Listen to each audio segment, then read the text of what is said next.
Hey guys, and welcome to Little Black Book 91. We're talking to you guys about Put a Ring on It. Yes, we're having our live with a super panelists. Man, it's been crazy. Sorry, it was meant to start an hour ago, but I was out here zankuing and shakuing at a wedding. You know what I'm saying? So I had to go and regain myself. Okay, but we here, and I've got the super panelists here as well, ready to parade. Okay, we're here to parade. Yeah, we're gonna give you guys a review on this latest episode. Now, there wasn't so much of an explosive episode, but I think there were great things that were revealed on this episode. Actually, one of those things I think has been revealed, but maybe not too much, has been LaRhonda's behavior. Okay, I actually realized I think LaRhonda is really trying to hold back what she really thinks now. And I think now that's becoming a problem. I would say that's becoming a problem because I think the way she's questioned Sean about being true, I don't know if she's being true. It's almost feeling like she always looks to see what Sean's behavior is going to be before she makes a decision about her dates. Now, she did it with Derek, where she said, obviously, she looked at Sean for a very long time and then she made an answer. Even when she wanted to give her go ahead for the third date, she said, "Oh, this is very difficult." No, LaRhonda, it's not. You want to go, and it's okay, all right? But now we're starting to do it. I feel like LaRhonda's now trying to protect Sean from being broken and fragile. Hey ho, listen, he's a grown-ass man. He gonna live, okay, sis? Don't let him manipulate you with the sickness and the things and throwing tantrums because you're on a date, all right, darling? You came here because you needed to explore different version of your relationship. Let's explore, So I think there's a lot of holding back with a lot of holding back from LaRhonda, and I think we have to start looking at her behavior, not in a sense of bad, but in a sense of why now are you holding back, and what is the influence of Sean on that behavior. We had Jessica and Eric, and I think it was some really great stuff. I think this is the depth that Eric was talking about, right? This is the depth that he wanted. Okay, what Eric, because he mentioned it on the show. He said, he got the depth that he wanted finally, right? He managed to have a conversation with Jessica, and as he had a conversation, he said, "Obviously, I really appreciate her sharing what she shared." And if you actually pay attention, what did she actually share? She shared her past. She shared an insightful moment. Okay, where she showed some kind of self-awareness. I think because sometimes when I say someone got depth, my issue is, have you got critical reasoning skills? It's not necessarily depth as in you're knowledgeable about the whole entire world, but can you be critical about your analysis? Can you go deeper than just, yeah, okay, nice? Can you go deeper than that?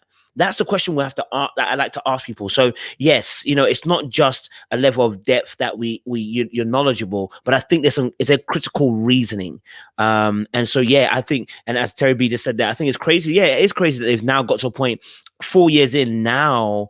They're having this conversation about her past, and the reason being, I think, number one, he's been overly critical in their relationship. I think partly as well, but number two, I think she doesn't know how to share this information. Right? She's not practiced this. She hasn't taken time to do this with anybody. So her releasing that, I think that's probably one of the first or few times she's actually released that information to anybody.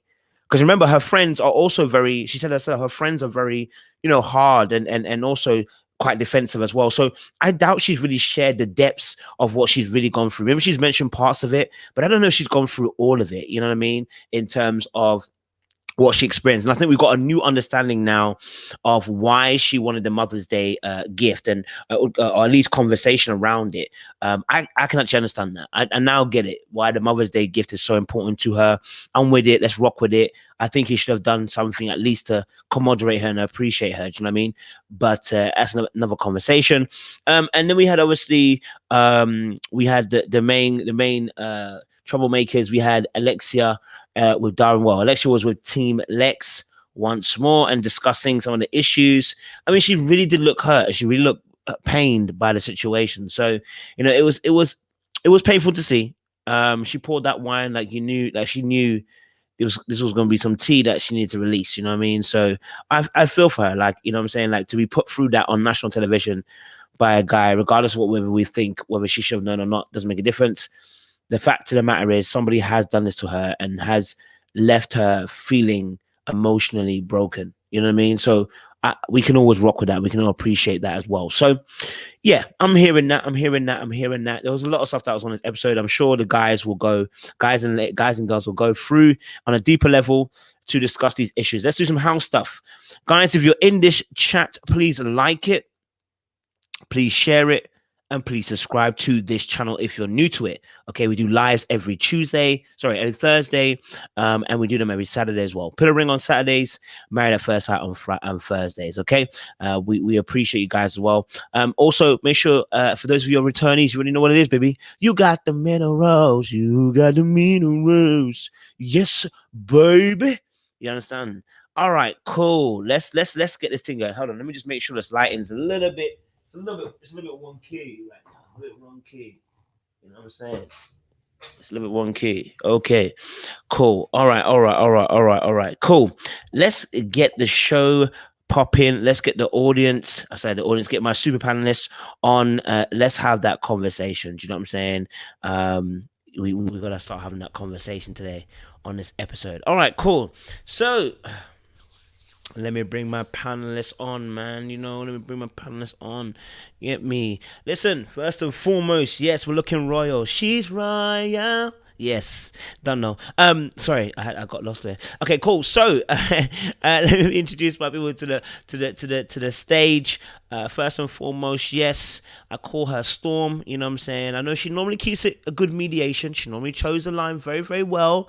Okay, except when it comes to pain on the first date, then she becomes a Storm. You know what I mean? But she is an amazing woman.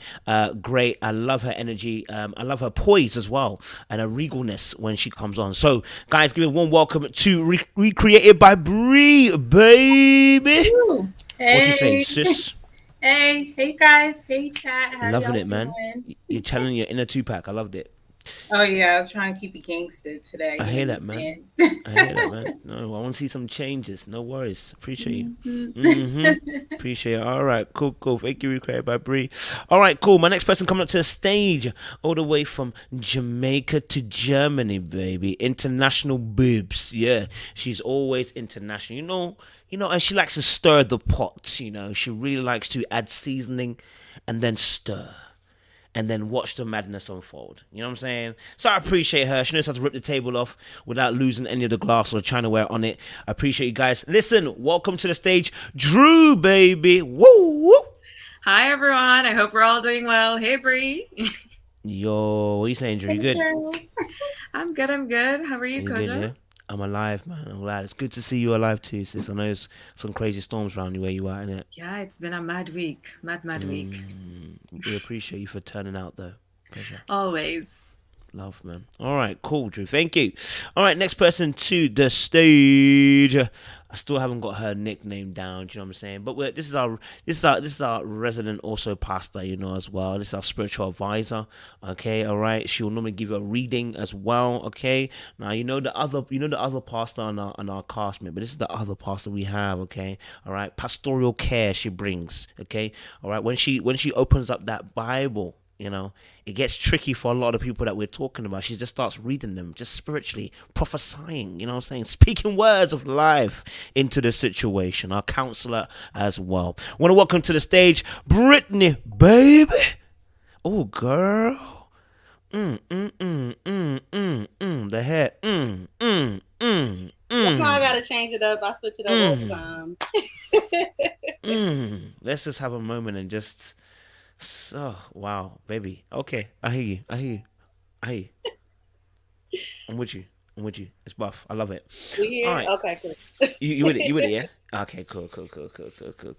Appreciate you, Brittany. Appreciate you. All right, cool. Next to the stage.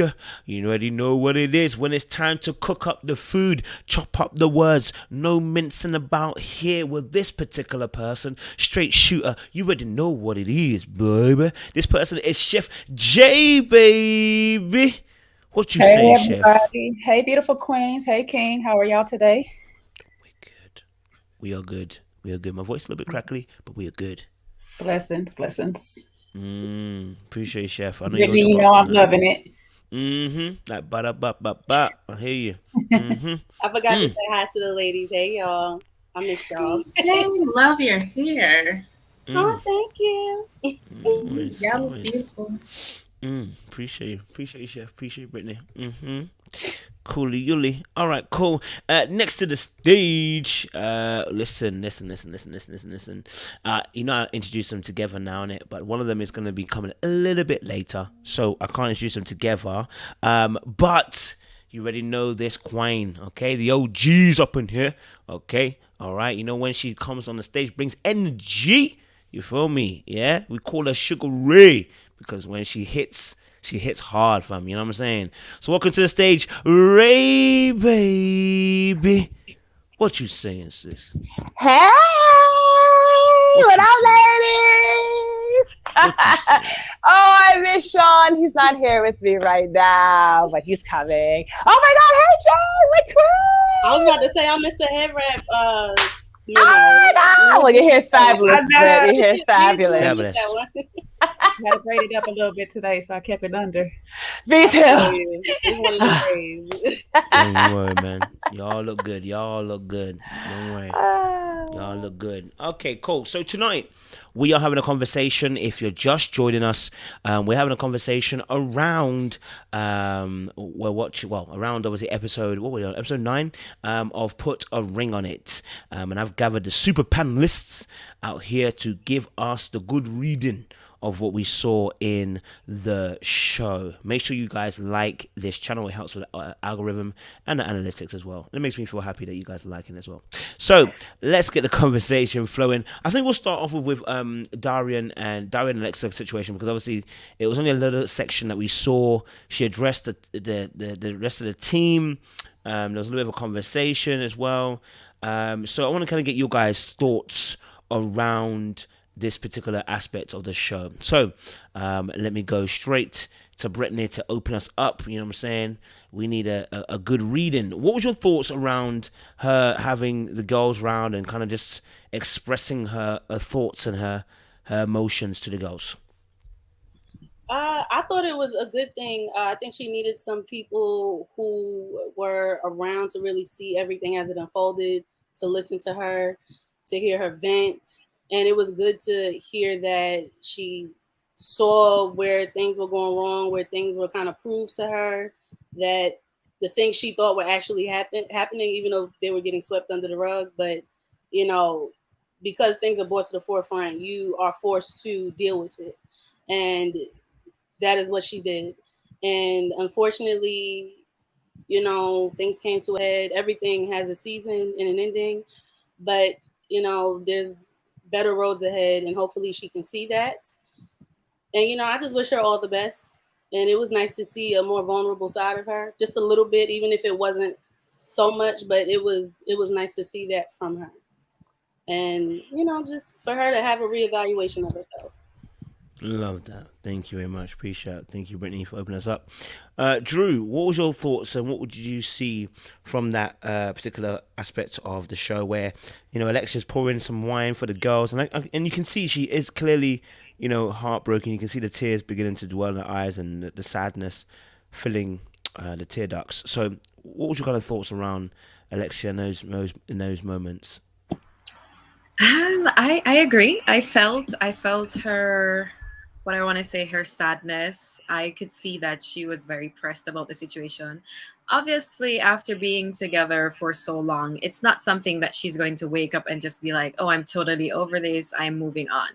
So I'm happy to see that she's actually acknowledging the hurt, acknowledging the pain, acknowledging how she feels, and that the way she reached out to Jessica for that hug lets me know that she is really in need of like a group of friends. She's in need of the support around her. But all in all, I'm happy she, at the ending of everything, she says that she can finally move on with her life without Darian. And I was there like 2 snaps and a clap for you, Queen, because we're finally hearing what we need to hear. So I'm very happy about that. And I'm hoping that her actions live up to those words. Love that, Drew. Thank you very much. Oh, sorry. Oh, what have I done here? Oh, snap. Put Brie on blast. My bad, Brie. Thank you, Drew. Recreated by Brie. What was your thoughts on the scenario with Alexia as well? Yeah, I would agree with the ladies. I am happy to see her, acknowledge. And she said in her confessional, she's finally putting herself first and not thinking about Darian. So I just hope that she keeps her word, which I do think she is right now. But I was glad to see LaRhonda and Jessica rally around her as she's going through this time of need. That was really good to see girls coming together and be supportive. Um, I just hope that she can stay strong during this time. And I feel like he's probably going to try and call and text her on the low. And I just hope she completely blocks him and just not even consider anything of trying to go back. So, I'm just hopefully she'll get all the support she needs from her family and friends. And it was good to see a vulnerable side of her. So I'm proud of her this week. Love that. Really created by Bree. Thank you very much. Chef Jay, what was your thoughts on Alexia in this particular episode? She had the girls around her. What was your kind of thoughts? I'm always a big fan of having your team support you when you need them. And so I thought that was awesome that the girls can come by because they are knowing what's going on. So she doesn't have to look for other people outside of that situation to vent to. So that was a beautiful thing to see. We didn't get much of the advice they were giving, but the little bit that they did give was good, sound advice that she will be okay. She can do better. It's going to take time. And I'm glad that she was the one that was saying, it's gonna move forward, and I'm not coming back tomorrow, today, the next day, don't look for me or whatnot. So, I hope she stands that ground 3 years later or whatnot. Because sometimes it is easy to say, month 2, you won't see me, but some years go by and then the person shows up and it's like, oh, you showed up at a perfect time. So hopefully, it continues down the road. She continues to heal. That's what I want to see from her, is more healing, get closure from this relationship, because that was a long time of toxicity that she's went through. And so she just needs the healing that she needs to get for the next relationship. Appreciate it, Chef Jay. Yeah, good points there. And Sugar Ray, what was your kind of thoughts on Alexia before I ask a question for you ladies? Yeah, well, you know how much I love Alexia. I mean, I don't know her personally, but I've always had faith in her. As I stated last week, I just know so many women personally in my own family that, have stayed for 30, 40, 50 years, outside children, abuse. So if it took her 14 years and she's able to see the light, kudos to her. It was great to see the girls rally around her, but I have 100% confidence in Alexia. And I'm going to say this too. Even if she does take him back, let's say 2 months, 2 years from now, I'm still going to support her. I'm still going to have faith in her. I'm still going to create a space of grace because I get it and I understand. But at the same time, it was good to see her stand up for her rights, stand up for herself, stand up for her self-esteem, and stand in her greatness of the woman that she is and press forward. So kudos to you. Salute to you, Alexia. I hear that. Thank you very much, Sugar Ray. Okay, let me ask a question then. Let me ask a question for the panelists as well. What do you? How important are friends then, especially for the ladies? How important are friends then in a moment like this? Like, what's the impact of having good counsel at a time like this? How would this impact you going forward if you have good friends around you? And how would it impact you if you didn't have good counsel around you after a situation like this? I want to ask that. So since you spoke last, Ray, I'll let you continue onwards, and I'll ask the rest of the panel. Counsel is key for me, and proper counsel is key. Sage counsel is key. Wise counsel is key. Now, some can say, that's relative. Some can say, someone could push her to, be violent or be aggressive or be, negative or be non-forgiving. And then you could also have counsel that's like, let's move on. Let's learn the lesson. Let's pray about it. Let's meditate. Let's, do whatever you have to do to have a healthy lifestyle towards the situation. So counsel is key, but it also depends on what type of counsel you have. So I would advise that she maintains sage, wise, elder counsel, married counsel. You know what I mean? People who are doing it well. people who have success in their marriages and relationships. That's who, if I were her, I would surround myself with that type of counsel. Counsel is key. Obama has counsel. The highest ties of courtsmanships, they have counsel. So counsel is key. Love that, Sugar Ray. Thank you very much. I'm going to go to you, Recreated by Brie. How important is it to have good friends around you, or good counsel around you, in a time like this that Alexia's in? Oh, yes, it's super important. Everything that Ray said, just having wise counsel amongst you, not the type of counsel where it's like, oh, girl, maybe you should give him a chance, when you know in your heart of hearts he's not the right person for your friend. So, yeah, definitely. And don't always tell your business to just anybody or any friend. You just have to really gauge and see who's like most wise. And as Ray was saying, like married couples who have successful marriages, that's definitely important that you can probably vent to. So it's really important. I would say maybe not, I don't know, tell like, 10 people, venting to them, but definitely a small group of wise counsel is very, very important to someone going through like a breakup or something really traumatic in life. So that's my stance. Cool, love that answer. Let me get Chef. I don't know, Chef J, you there? No, I know she had to do. Yes, something. I'm here. Oh, I'm here. I'm okay, sorry. cool. No, that's right. I know you had to do something I'm gonna quickly. relocate my room. I know. Yeah, I was gonna ask. How can friends, if friends can do that, can they help in the process of her avoiding Darian though? Can they? I mean, what kind of influence can they have on making sure she doesn't go back to Darian, or influence her so that she doesn't go back to Darian and feel weak and go back to there? What kind of influence do friends have? What can LaRhonda and Jess do to kind of get her to that position where potentially she doesn't go back to Darian? Good, solid friends, good understanding and knowing what's going on and happening. Friends will always intervene in their way. There's different ways they can do it. They can be straight up and tell you, hey, girl, no, that's a bad choice.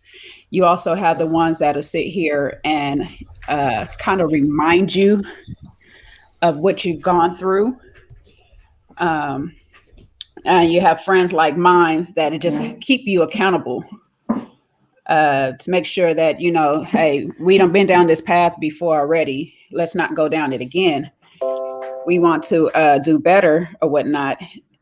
And so, don't let this dude keep creeping back into your text messages, your inboxes, all that stuff, especially when they're doing it right next to you. Oh, my friends will take my phone real quick and start texting some petty stuff back. I love my friends for that. I love them for that. They will sit there and shut it down real quick. They'll take my phone altogether if they need to, if they see me having a weak moment, and vice versa.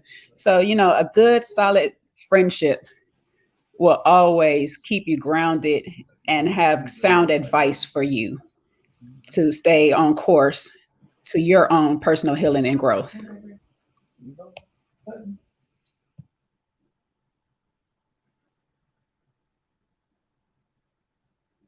You're muted. Sorry, I thought I was on thingy. Chris Nathan, yeah, so welcome to the conversation. I was all talking the whole conversation there. Chris Nathan, welcome to the conversation. We're just talking about, obviously, Alexia and her, conversation with the girls. And I was just kind of asking the question, how important is it to have, I guess, how important is friendship to influence you to not go back to somebody who's not good for you? Like, can they have an influence? Do you have an influence on someone like that? Like, can the friends really help her see a different side of things when it comes to Darian? Yes, absolutely. Hi, everyone. Yes, absolutely. I know even for me, when I had really bad breakups, I have friends who were like, listen, when you have a weak moment and you want to call him, call me instead, right? Like, we're putting things in place to make sure you don't go backwards. And I think during those times where you are going through the grief process, because we know you have to grieve the relationship. You have to go through the different emotions of what you thought it was going to be. And so I think that your friends can play a huge part and a huge role in that, in making sure that you're talking to them about how you feel, that you're setting boundaries. Some people go as far as changing their number. I'm not saying you have to do that. But just making sure that you have somebody to talk to and to give you advice, help build your confidence back up as you go through all the emotions. Thank you very much, Christopher. Good points in there. Good points. Drew, let me ask you a question. Have you ever had support a friend who's going through something like what Alexia's going through? And if you have, what was your kind of response in regards to that situation? I most definitely have, and similarly to Krishnatha, I think the first step for me in helping someone with a breakup is acknowledging that their process is definitely similar to some sort of loss. So first and foremost, I give them their space to grieve the way that they need to grieve, but then I also let them know that I'm there for whether it be encouragement. Sometimes, most of the times, they just need a listening ear, because a lot of times when you just go through a breakup, you have so much to vent because you're still in your feelings, you're still processing. So they'll tell you the same story over and over, but you're there to listen because that's what they need right now. Sometimes it was just reminding them that though this relationship or this chapter has ended, it doesn't necessarily mean that they have failed. And then there were just the simpler things. It was, they couldn't really get up to cook. So I was there, I made food, I left food there for them in their freezer. Sometimes it was pulling them up and being like, okay, girl, we got to move on from this. Let's put on clothes and be out here in these streets because we're cute, we're young. You know, you're there for them in any way possible. And for me, that's what my experience has been. Appreciate you. Brittany. I'll ask you the same question. Like, you know, how would you react if that was your friend? If Alexia's your friend and, you know, you're part of the friendship group, how would you react in this regard? You know, how can you influence her? Can you know, help her to see a different side of things? Or is it something that she has to just come to by her complete self? So I feel like being a friend, yes, you are a listening ear. You can and can't influence. It depends on what the situation is, because at the end of the day, you have to allow your friend to go through her own process. She's going to make the decision she decides to make, and all you can really do is be there to support her or him. And honestly, I feel like the best thing you can do with influence in a situation like that is just give perspective to them, especially if you've been in a situation like that, and then allow them to make the decision from there, because you can't dictate to your friend what to do, because once you start dictating and, you know, being pushy about things, they're not even going to want to talk to you about it anymore. So it's really important to just be a listening ear and allow them to vent. And if you feel like there's an opening to suggest, and I say suggest because telling someone something is not going to change anything, so suggesting is probably the best thing to do, and allow her to make her own decisions. I mean, if you feel like things are getting like real bad, yes, intervene. Do what you need to do what you must. But in this case, Alexis just has to learn on her own. She has to make her own decisions. She has to go through this, because later on down the line, once she learns from her mistakes, she'll be able to see where she went wrong, where she didn't go wrong. Because I feel like Alexis is in a place of transition right now and trying to figure herself out and how she can better move along with her life. And yeah, I mean, honestly, you just have to be there for your friend, regardless of the many mistakes that they make, because we're going to do the same thing.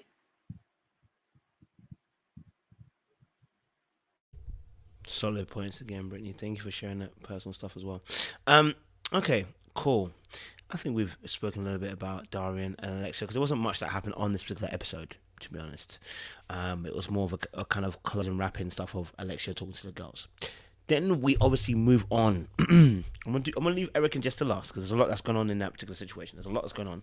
But we had LaRhonda and Sean, right? LaRhonda went on a third date with Derek.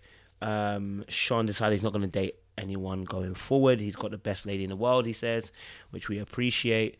So what was your kind of thoughts around the date that LaRhonda had with Derek, and her initial pause about trying to go on that date with Derek when she spoke in front of Dr. Nicole and him and the rest of the group in terms of going on a date? What was your kind of thoughts around that? Let me get Chris Nathalie on my bottom of the screen, so go for it. Sure. I feel like she wanted to protect Sean, and she wanted to make sure that she didn't hurt him. And so, because I think honestly, LaRhonda is really enjoying Derek. I think she's having an amazing time. And there was something that LaRhonda said in her confessional, I believe, during her date. She said, Derek has qualities that she would love to see in her current relationship: leadership, confidence, and the fact that he's goal driven. That was very telling to me. Clearly, she doesn't see those in her relationship. Now, she went back after that and said, well, Sean has them too, but he needs to be more confident. I think she just said that to soften the blow. I think that what she said first was what she meant, right? I see things in Derek I don't see in my relationship. He's a leader, he's confident, he's goal driven. So I think she was really enjoying him. I think he's more her speed. She's learning, but she doesn't want to hurt Sean. She loves Sean. However, I think that was her way of protecting his feelings, even though he's no longer throwing up or, you know, not eating his food and just going crazy over her dates. I think she still wants to protect him.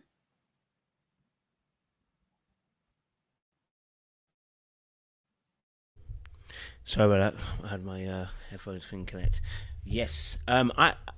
So your point that you made about Rhonda, trying to, I guess she really did enjoy Derek's date. I think at first I wasn't really sure. I think last week I wasn't really kind of sure if she enjoyed it, but on this episode, her energy towards him, I think she's scared. See that the okay, let me not know. I've said enough. Anyway, listen. Thank you, Chris. Enough. I've said enough.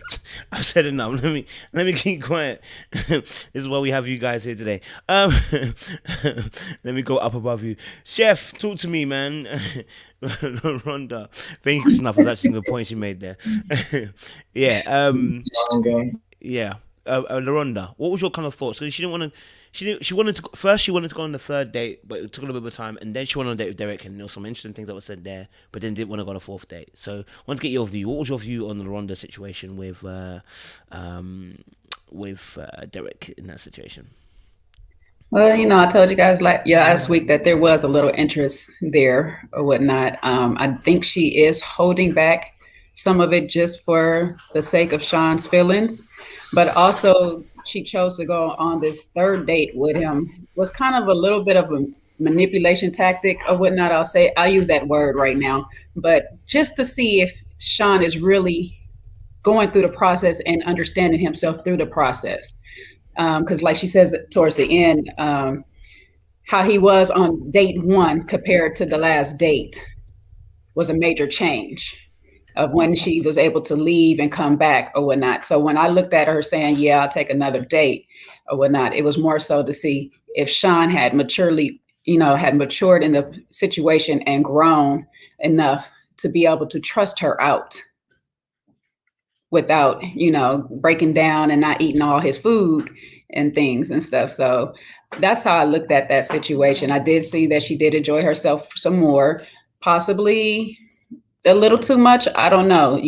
She's very good at her poker face. So not really sure how she feels about him all the way. But I do say it was some genuine feelings there for Derek. And she just wanted to see Sean sweat just a little bit, really push him. Okay, I hear that. Thank you very much, Chef, as always, chefing up for us. Dr. Nundi, are you available? I hope the African Angels have not got you again. They be getting her differently, man. The African Angels be getting her. Okay, I'll come back to you, Dr. Nundi. Drew, what was your thoughts on LaRhonda's situation with Derek and her wanting to go on a date? Her hesitating to go on a date at first, then going on a date, and then struggling to, saying definitely no, she's not going to go on a fourth date. What was your kind of thoughts on LaRhonda there? Do you know what? At first, I really wasn't buying it because I really thought she was just going along to get along because, okay, you need to go on dates, so she's just going, especially when she said she wasn't particularly attracted to him. But the more they went on dates, I can see that they genuinely had things in common. And I don't remember who, but someone just mentioned earlier on that she did say I think it was Chris Natha, who said she saw things that would not just be, okay, we have this in common, but he could actually be a potentially good partner.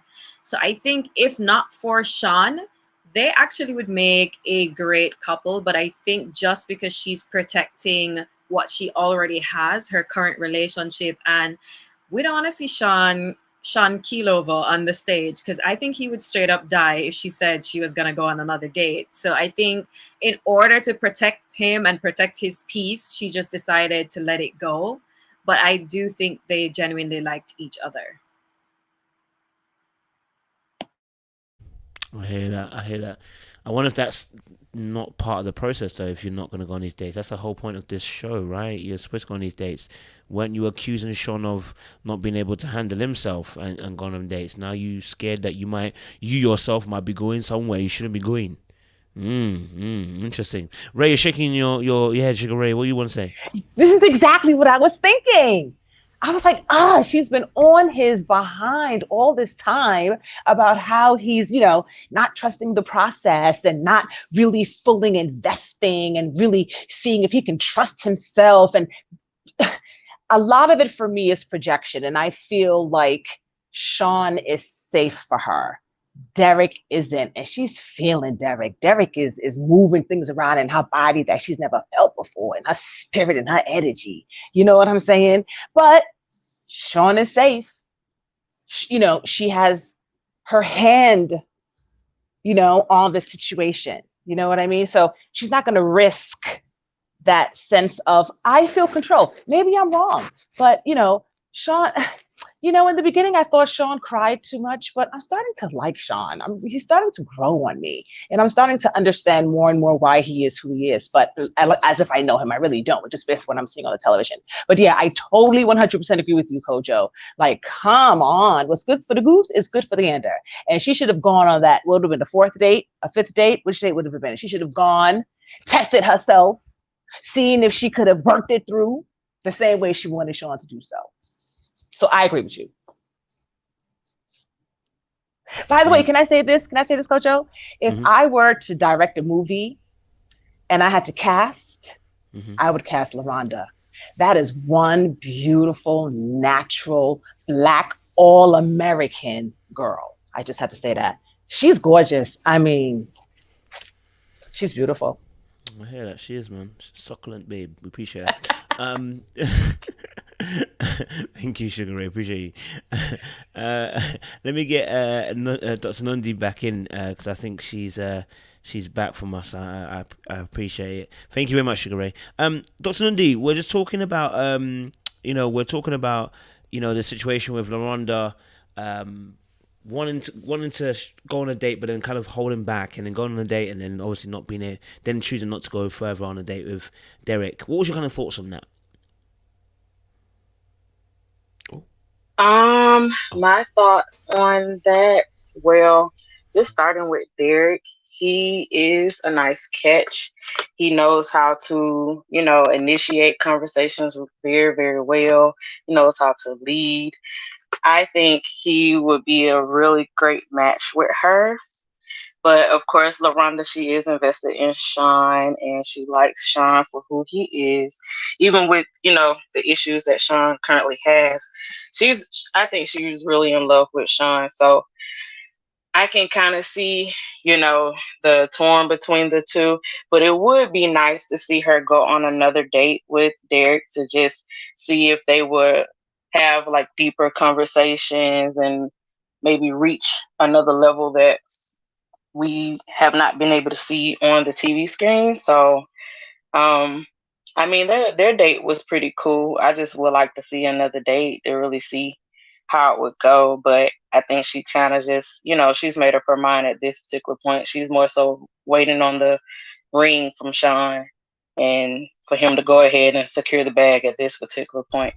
It was kind of obvious with the conversations that they had. So, but I like Mr. Derek. He was nice looking, very poised, and definitely a leader. So, ladies, he's currently single. So there you go.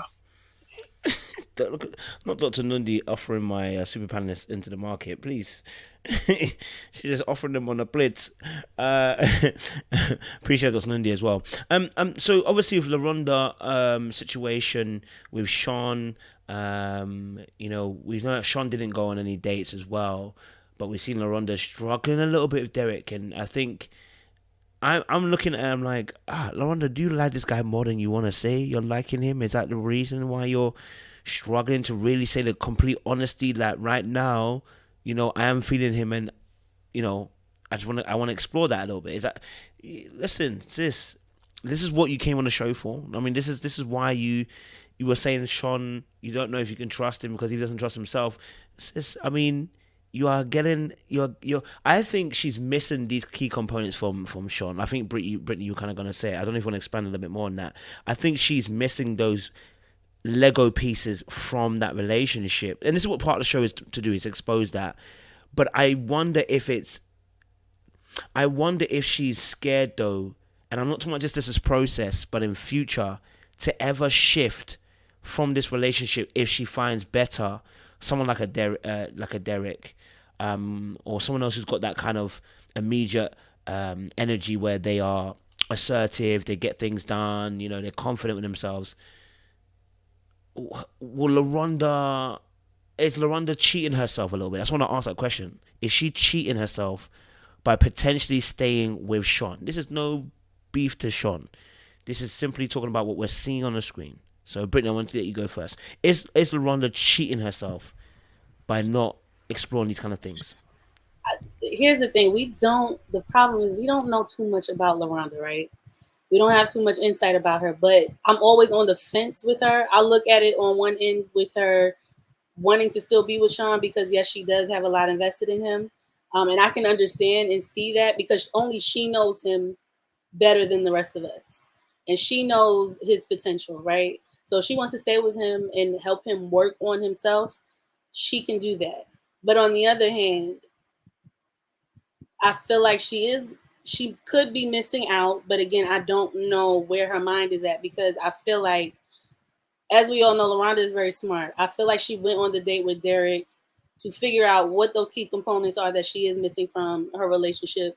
Well, actually, just to put a name to them, all right, to just be sure. And I feel like that's why she did not go on this next date.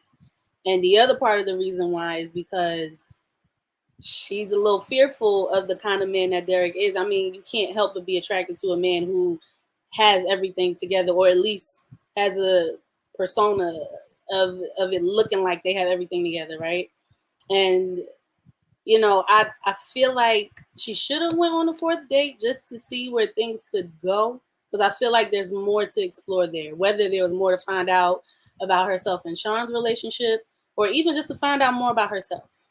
And usually when you see a woman, I don't want to speak for everybody, but when you back off from a guy who seems to have a lot together and maybe you don't, and I'm not even saying just career-wise, I mean just emotionally, it can be a little sticky because you don't feel like you may be worthy of being with someone like that. And a lot of people can't put their finger to that necessarily because they won't even admit to the fact that they don't feel deserving of someone like Derek. But that's really your own insecurity. So I don't know. Again, I don't know. We don't know LaRhonda like that. But part of me feels like she did not take that next date because she's a little fearful of her feelings and her feelings actually blooming for Derek a little bit. But regardless of if she did, she loves Sean a lot. You can really see that regardless of her being invested in him, she just has a lot of love for that man. I don't know, I forgot how long they've been together, but they can go the distance if they want to. But I feel like she should have went the distance for the experiment's sake, because that's why you're on the show. So continue to do what you're doing. And this can also benefit Sean in helping him with his insecurity of trusting her. Because, yeah, you might have feelings for somebody else, but how are you going to handle it? Are you going to go off? Are you going to stomp off like a little boy and go cry again? Like, what are you going to do? So this is your chance to show her that you have matured a little bit. And then those feelings can start to revert back for the other person she's dating. and it can then turn everything back to him. So, I feel like it's a two-way street for her because we don't really know where her mind lays, but I know, I can tell she does things for a reason. She's very calculated for why she makes the decisions that she makes. And also she's trying to protect Sean's feelings, but protecting his feelings is not helping him. Right. But I am proud of the work that Sean is doing, though, that I've seen in this episode. So appreciate that, Brittany. Thank you very much for the extra kind of insight as well. Recreated by Bree. Sorry, I skipped over you as well. Apologies about that. What was your kind of thoughts on the LaRhonda situation in terms of, her not wanting to date, our Captain Derek, and then, stopping herself going on the fourth date? What was your kind of thoughts around LaRhonda in that situation? Yes. Someone in the chat, Nancy, I believe, she said, "Who wants a mediocre forever?" And I felt like that was so good because I feel like LaRhonda is definitely settling. She knows it, I know it, and Sean knows it. But Sean doesn't care because he got the come up. She is stopping herself from going on another date with Derek because she knows that she could really potentially like him and it can turn into a relationship. She actually said that if she wasn't dating Sean, that she could see herself in a relationship with him. And I just want these people on the show to stop settling for less than what God has for you. Like, this dude is not really the best that is for you. And I said it before. I said, God gives good gifts to his children. Do you really think this is the best that he can do? I'm not saying that Sean is a bad guy or anything, but when someone's not for you, and it's not good to marry potential. You're not like 18 or 19 years old. I think she's like 33 or something. Like, come on, and he still hasn't gotten himself together. I just wish that she would go on another date so she could possibly see, maybe God could give her revelation and see like, hey, this is the type of man maybe I want for you. It may not necessarily even be Derek, but these are the characteristics and the qualities and traits that I have for you in a husband as opposed to Sean. Sean might be better for someone else. Like one of his dates who's in his type of field and arena. It could be, somebody like that. I just think that she's settling. She doesn't want to potentially really like Derek, and that's why she's keeping herself from going on a date with him. And Derek knows it too. And so, I am sad that she's not going to go on another date with him, but I just wish that LaRhonda would not marry him knowing that she's settling because, like the person said, you don't want a mediocre forever. Sorry, y'all, with the sirens. And, 20 years from now, you may regret it. So that's my thoughts on them. Appreciate that, Recreated by Bree. Appreciate that. Let us know if you're safe. I don't want the sirens coming after you, all right? Yeah, all right, cool. You don't want to call us from prison, all right? I ain't got money to bail you out. All right, cool. So, yes, appreciate that, Recreated by Bree as well. So I asked a similar question to Brittany, so I guess I can ask it to some of the panelists as well. In regards to, the situation with Sean and LaRhonda, we don't have enough information around LaRhonda, and I don't know. Is anyone else getting concerned that we're not getting this information? Because like I've said it before, either it's editing, but I just don't think editing can cut out so much that we don't know who you are. Like, we don't know, like, whatever we get from LaRhonda, it's tidbits, it's small little things, small little information here and there, but we hear it, okay, yeah, she's got a great family, everything's blessed, and that's all we heard. And then it's like, and I love my dad, and his dad's amazing, and then we get Sean's whole backlog of madness has happened. I don't know if I ever got spoiled through all the toxicity that we normally hear from people's relationship, that we're now looking at LaRhonda like, girl, you ain't got no problems. You know what I mean? I don't know if that's it, but we're not getting nothing from LaRhonda too tough in terms of what she's about. And I'm wondering, is that now becoming a problem, or is that just it's just chalk up to the editing in a sense? Chef J? You would hit me with that loaded question. A bit, I would say yes, it's a problem, only for the fact that he's hesitant on marrying her. So, if everything is so perfect, he should be ready to just automatically rock down the aisle. He says he has his vows already written and everything. So, he keeps finding different reasons for why. And yes, those reasons can be personal, like, having a family member be a part of DV and all this stuff like that. That's very serious. And yes, he needs his help for dealing with those issues from childhood, but those can be dealt with in his own time. It doesn't need LaRhonda or whatnot. So, I mean, in a sense that he doesn't need to hesitate from marrying her to deal with those things. So there could be something. And then also it makes me think about when they were talking about how they argue. He rather shuts down, where she's kind of a little bit, wants to talk it out all the way out. And it depends on how she talks it out. The family may be all there, but they might not have the best communication sometimes, So a little bit, yes, I want to say us not seeing how she really is or what's really going on in her family dynamic could be a bit of a problem as far as moving forward to find out why there is this blockage that's stopping them from going down the aisle or whatnot. Because as we know, nothing's totally perfect in life. So, you got to figure out those little minute things that make a person. And those things may need to be corrected before they go down the aisle. It could be little, but it might be major to Sean. So until we really find out what it is or whatnot, and being that we only have about an episode left, I doubt we will, I guess they're going to have to work through it depending on which way they decide to go at the end of this process. Appreciate it, Chef Jay. Appreciate it. Sean, welcome to the convo, sir. Welcome to the convo. We're just talking about LaRhonda's situation.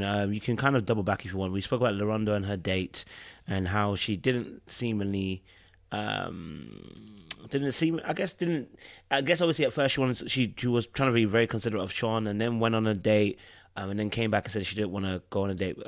Pretty much because of Sean was, not pretty much because, yeah, but pretty much because Sean was going to feel some type of way about it. So I'm going to asking you the question which I asked everybody else, which was, is LaRhonda cheating herself, by staying with Sean? Is she cheating herself? Everyone else kind of answers. So I want to kind of get your perspective. Yeah, I think so. I don't know if Derek is the person that she really likes. I can't tell. And like everyone mentioned earlier, has a level of guardedness that's, that she shows in her approach. So you can't really 100% tell if she likes anybody. I know all the ladies thought she was gonna, really like Sir James. I know he's got a growing fan club out there, and she didn't go for him. She kind of insulted Derek a little bit, called him old, but older. I don't know if she likes him. She definitely gave him that church side hug, when they greeted each other for the boxing lesson. So I noticed that. So she's hard to read if she's really interested, or she feels like Sean is her person. She also talked about sharing feedback when they were talking about families. And I think her family said, oh, don't let him go on any dates. Somebody's going to snatch him up. Right.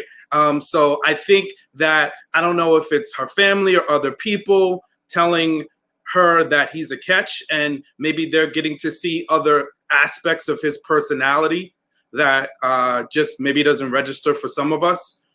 But I think she feels like there's something worth investing there with him, the way she's trying to push him to stretch with his mother. And I don't know if you plan on diving into that a little bit later, but that's something that I saw that I was like, hey, listen, that's a red flag there. We got to be careful. And I know that kind of appears with a couple of the other couples.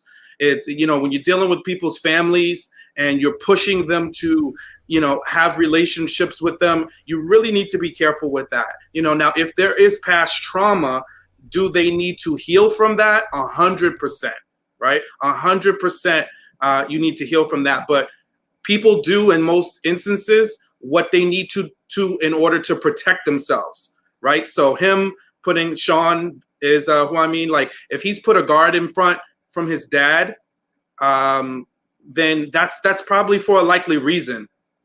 And I just got to see a little bit more of him and kind of why his personality is the way it is. I think, growing up seeing that domestic violence is probably what made him do a lot of things the exact opposite of his father. Again, not my choices, but I don't have his same past, right? But I do think that there's a part of her that sees that she's missing something.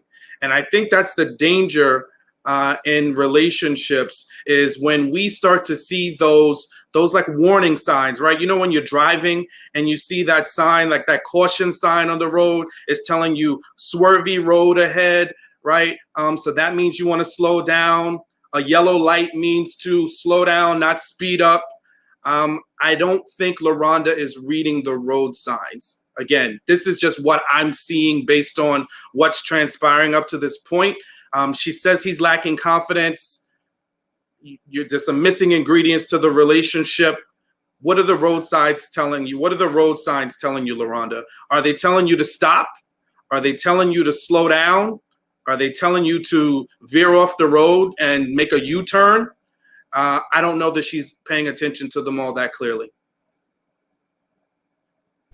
Love that, Sean. Thank you for the strong contribution there as well, as always. It's a good segue in, I guess, in the conversation. And actually, you're right. Do you know what? I thought I was the only one that saw it, and maybe I don't know if anyone else got the same point. But both Jess and LaRhonda, I was concerned about how they pushed to a person to go back into the relationships with their parents without really fully understanding what was happening here. It's almost like, I want you to go back to your parents because then I have a great relationship with my dad. Yeah, sis, we understand that, but that's not everyone's relationship. Like, surely you'd understand that. And I was actually taken aback by LaRhonda's response, because I thought to myself, I see LaRhonda as such an intelligent, wise woman that narrative to push him back straight into the dad thing rather than into therapy. That's where he needs to be going. He needs to be going to therapy, not back to his dad. It's like him going to talk back to his dad when he's just said to you, dad is DV, alcoholic. I'm not about to tell you go back to your dad and see what healing you can get. You ain't gonna get nothing. You ain't gonna get nothing but a whooping and an ass. But that's what you're gonna get: a verbal and emotional verbal beating. That's all you're probably gonna get. So I'm not gonna push you back there. So when she said it, I felt it was a little bit short-sighted. That's what I want to say. I don't want to say selfish, because that's not the right word. I think it's short-sighted that she didn't understand that him going back there wouldn't bring healing. It wouldn't change the Sean that you're seeing right now.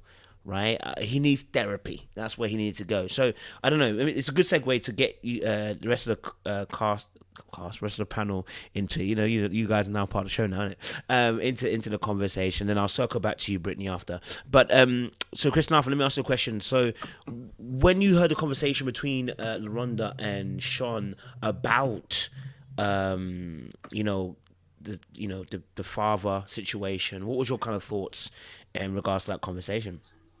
The thing about our relationship with our parents, nobody knows it like you, right? I personally have great relationships with my parents. So yes, ideally, I would want my partner to have the same. However, that's not realistic. Everyone doesn't grow up in the same type of household or environment. And so I think LaRhonda is chasing an ideal. I think what Dr. Nicole said was so amazing when she said that there's resolution versus reconciliation. I love that, because that really summed everything up. That Sean does not have to wait to heal. You don't have to wait till your dad comes around. You don't have to wait till your dad gets it together to understand your pain, understand where you're coming from. You get to decide to start healing now.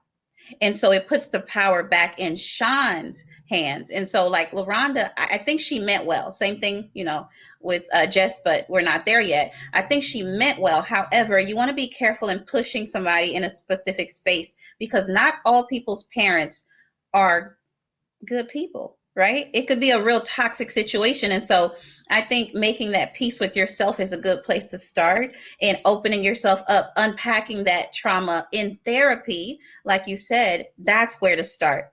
that's where the healing starts, and not necessarily trying to say you have to make this relationship look the way that my relationship looks like with my parent, because that they're just different situations. So I think it's important, like you said, push him towards therapy, and he gets to decide to start his healing now. And if that relationship can be reconciled later, great. If it can't, okay. But at least you know that he's at peace, and those broken pieces won't affect your marriage if you decide to marry him.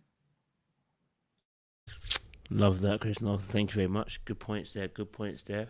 Dr. Nundi, what was your kind of thoughts on the conversation around going back to parents and Sean not wanting to face, his father a situation?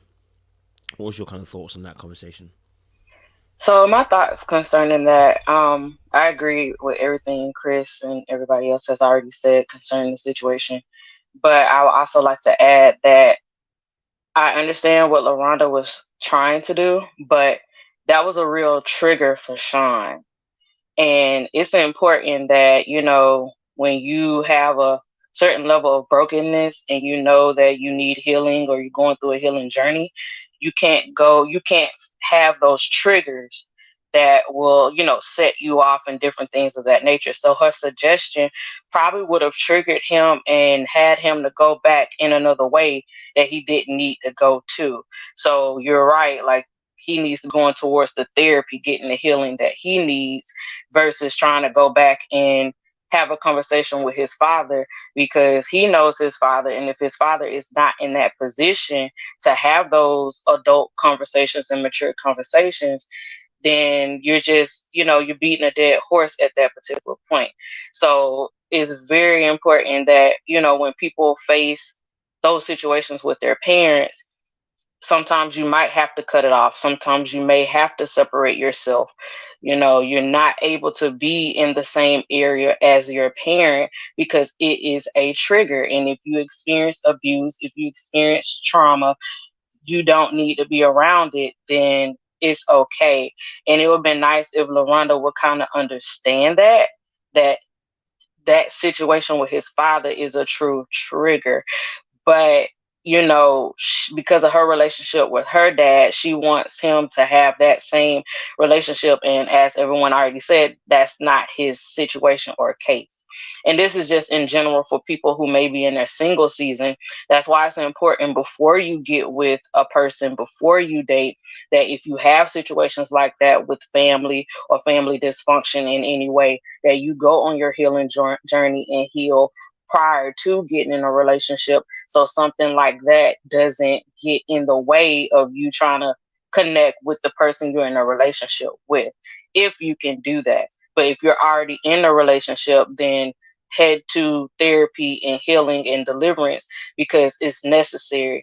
As for Sean, not necessarily wanting to open that box, eventually you will have to, but as long as it's, you're comfortable of doing so. You can't force a person to heal that doesn't want to heal. They have to be ready to recognize what happened, what's going on, and then move forward. So for him, it's clear like he really wasn't as ready as LaRhonda wanted him to be. So as a future wife or wife, you have to have a level of patience with a person like that. That's where prayer comes in. You pray for them so they can move forward in their healing, but you do have to have a level of patience, because everybody may not be ready and on that timeline that you want them to be on concerning their healing journey. So, for Sean, he definitely needs to eventually have those conversations, whether it's with Dr. Nicole or whomever it may be, but LaRhonda can't push him in that direction if he's not ready to go in that direction. But it needs to be handled before you walk down that aisle, because that can be very detrimental down the line if it's not dealt with, even if it's just Sean and himself dealing with the situation. Beautiful points there, Dr. Nundu. Thank you. Beautiful points. I just want to sort of address some of the comments. By the way, I am not saying that we should ignore like Sean getting the help. He has to get the help. We just don't think throwing him back into a fire pit like he's one of the Hebrew boys in the book of Daniel is appropriate, honestly. Or you know what I mean? Like, and I want to encourage anybody who's dating somebody who maybe have got a partner that's got family issues. Please do not throw them back into the fire when they've expressed to you that it's a very difficult scenario they're facing with their parent. You know what I mean? Like, unless you're witnessing all of what's happening with that parent, you don't know the ins and outs of that situation. So throwing that person back in saying, you know, I've got great relationship with my parent, and then now you're breaking down, and I'm let me not get too ahead of myself. You're breaking down in tears, saying because you didn't have one that was good. And this is another thing as well. People do as well. I didn't have a relationship with my parent. I've heard this been said. This is not even to me. I've heard it's been said. Either the person's lost their parent through death, or they've lost their parent like that wasn't there for them, and then they project that onto the other person because you didn't have it. You're forcing another person that is in a difficult situation. Oh, just mend it, my friend. Please, what you had is what you had. Whatever person has is different. I respect that you can offer a different perspective, that maybe you can look at things differently. But if someone's expressing that it's abusive, this is not a simple we disagreed and we're not talking. This is abusive stuff like that.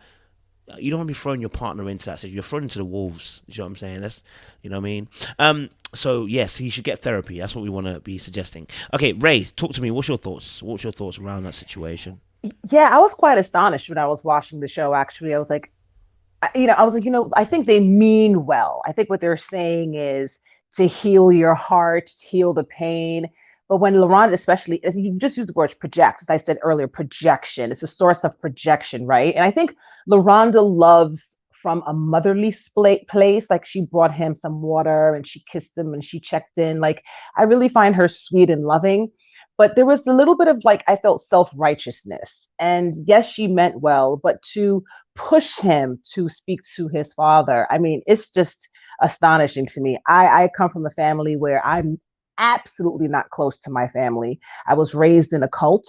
I escaped the cult. So if my, partner were to come to me and say to me, you got to go back into the cult and talk to your family after I've been kicked out and disregarded, like, it would make no sense. You understand? And I would hope that my partner would have the understanding and, the ability to create a safe space for me to move through my healing if I wasn't healed enough as yet. So I totally agree with you. Again, I think these ladies mean well. I think what they're hoping for is the healing of the hearts. Yes, but I was a bit astonished, but yet grateful when Dr. Nicole checked it and rectified it and made sure they understood that it was about, as Chris Anantha said, it's about the healing versus getting in contact with the parent. You can love from afar.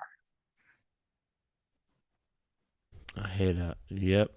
I appreciate it, Ray. Thank you for sharing your personal as well situation too. We appreciate that. Thank you. Yeah. Okay. Drew, talk to me. I want to get your thoughts on that conversation between LaRhonda, Sean. What was your thoughts on that situation when she mentioned about his parent, dad? Hear me out. I agree that no. I was just going to say, I do agree that depending on the situation, it would be best, especially considering the addiction and the domestic violence stuff that he mentioned. I do think it would be appropriate to give him space to do things in his own time. But at the same time, knowing Sean's personality that we've seen thus far, even with his approach to dates, it seems like he's that type of person where he needs a push to do certain things. So I'm not saying to push him into the fire pit.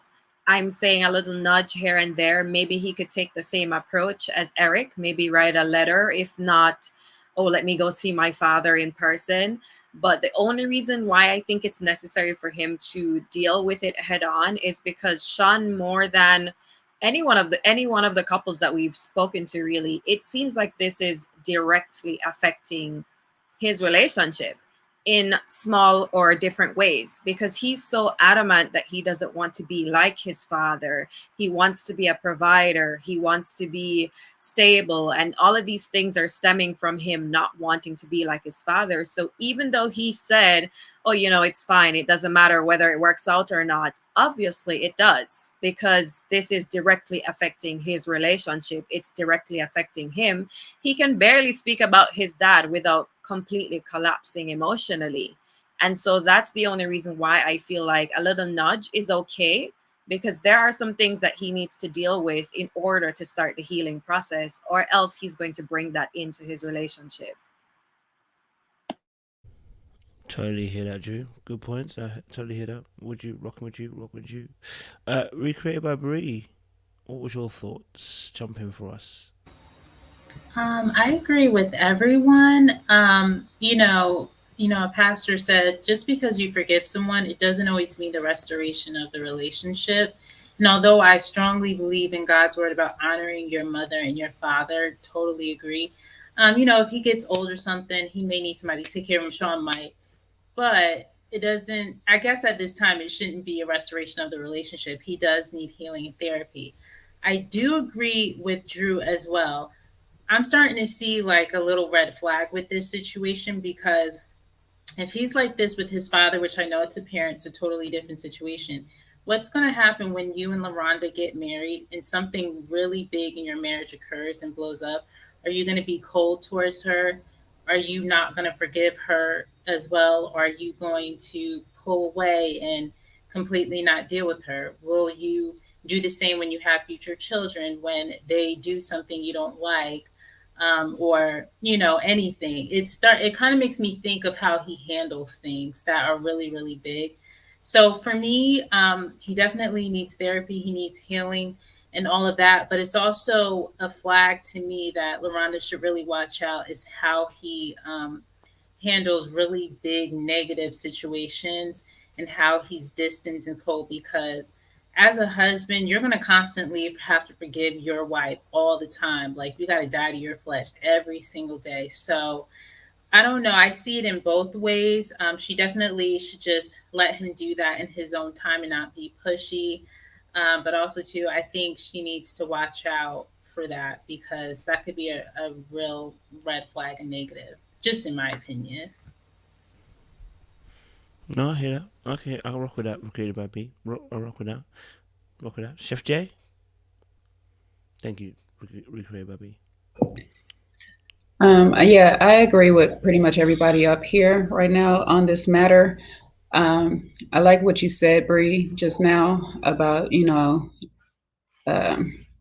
letting him do it. We got to watch for the signs or whatnot. He has to go through the healing so he won't totally reenact what his dad has done to him or whatnot, or allegedly. I'm not sure who it was done to say. But at the same time, what was concerning to me in the situation, and also with Jess, is the wording that they were using to push the men to make amends.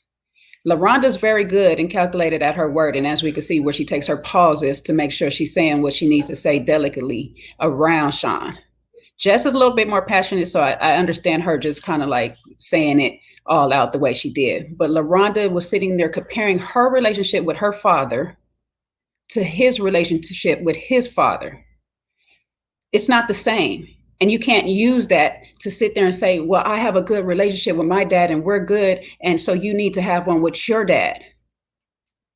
It just doesn't work that way. I have a good relationship with my dad, but my partner may not. Whereas he has a good relationship with his mom and I do not. So we don't push each other in that regards like that. You can't do that. You can only suggest, hey, what is the reasons why you don't want to go down this road? You don't want to have this conversation with this parent or whatnot. And let's work from there. Let's resolve those issues, because those are still playing into your head to where you're having breakdowns and you're crying and you're very negative towards this. And especially a person that is coming from a DV situation, you don't want to push them back into that situation, because now they have that hostility, that animosity that they grew up with as a child. and you're pushing them as a man to face another man. So therefore, all of that can come out in a very negative way. And then they come back to you saying, see, this is why I didn't want to go down this road. This is why I didn't want to do it and all this stuff. And now they're pushing it on you. So you got to be very careful of how you word the things that you may want to happen. And it may be just coming from a very genuine place. But you have to give these people time to walk down that path on their own and in their right time. And Sean needs healing first. He needs to close that door so he can be able to say, you know what? I forgave you. I forgave you when you wasn't there. And so whatever you say to me now, it doesn't even matter. I'm okay. I understand you went through what you went through and you made your choices that you made, and it didn't involve me, but I'm a better man. And I'm going to be a better man than you were and a better father than you were. And I still love you for bringing me into this world. But I don't love the things that you put me through. And at this point, if I want to mend a relationship with you, we can take the steps to go forward if his dad is in the right place. And if he don't, he'll be okay and he'll be able to move forward and make, just be whole in knowing that I was able to stand to my father and not break down, not get angry, not feel some type of way about everything that has been done to me in the past. We have to close that first before we even move to sitting there trying to mend a relationship with that person. That is not an easy thing to do. And this is coming from experience. I'll get into that later when we talk about the mother thing, because like I said, I have the issues with the mom. But this is coming from experience, that walking down that path and looking for forgiveness from a person that doesn't feel like they're sorry at what they did, you're never going to get it. You're going to just keep getting hurt waiting on that sorry. And I appreciate Dr. Nicole's words in that. I say it's forgiveness. She said resolve. I appreciate that. I don't need resolution with that person. I don't need to have a sit down and try to make them feel bad for what they don't feel bad about. Because if they never came to me and said, I'm sorry for how I did you, how I raised you, they don't feel bad. So you can't force it out of them. All you're going to do is keep hurting yourself over and over and over, trying to wait for that to happen. You got to find peace within yourself, then move forward however you decide to move forward, with or without that parent. And that's my piece on that right now. Wicked bars. We appreciate that, Chef. Thank you very much. And a bit of seasoning and salt. Appreciate that. Brittany and then Sean. Sean wants to add. Sorry, Sean wants to add. Brittany, go for it. You wanted to add earlier on. I do apologize. Yeah, I'll answer this first, and then I'll go back to what I wanted to add. Well, actually, no, I'll add first. So it was just a question. And it was towards what Bree's saying about potential, because I mentioned that as well. And I do believe that you should not marry potential, right? Especially at the age that they're at. Because when you're going into marriage, that's a real risk you're taking, right? Because usually you would want to go into a marriage, whole. I'm not saying everything has to be healed as of yet, but at least be working towards it, right? And at least you know what you're marrying. And you know that the person that you are marrying is working towards a goal of healing. Now, my thing was, what if Sean were to reach his full potential, right, while they were in marriage, and he is not getting everything he needs from LaRhonda in regards to the new space he's in and the new man he has become, because now he has gotten healing from his insecurities. Usually you end up seeing men, I won't say usually, sometimes they leave or they end up stepping out because they can't get what they want, or they're not receiving what they need from the person they're married to. It's a possibility. It happens sometimes. And also, it kind of looks like she's building him up for the next woman, kind of. It's just something to think about for her, because it can happen that way. And you've seen it happen whether people are married or not. You're kind of building him up, but then when he reaches that point, what is he going to do? So now to the question that you posed now about, the whole daddy thing. Now, I'm going through this already. You cannot do the way she phrased it to him. You can't push him into doing something he's not ready to do yet. He's clearly still going through some things in his mind on how he even would approach this. Because he's clearly still dealing with how things went from when he was a child. He doesn't know how to do that.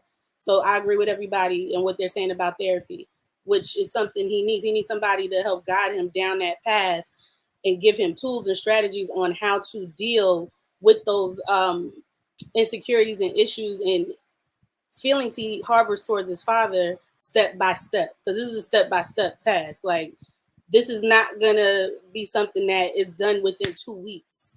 No, it's not going to happen like that. And I've gone through it, like I've said. Like, it's taken me years to get to a point where I can forgive my father. And I even apologize to him for the things I've said to him. That's me being a bigger person. Because he's done a lot to me that I don't think he's recognized has hurt me. Oh my gosh.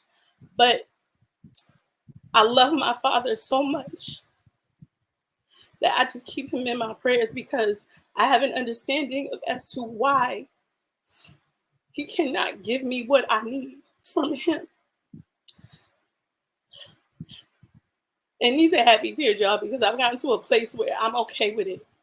And like Dr. Nicole said, Sean could literally be waiting until the day his father's on his deathbed. And I already thought about those things.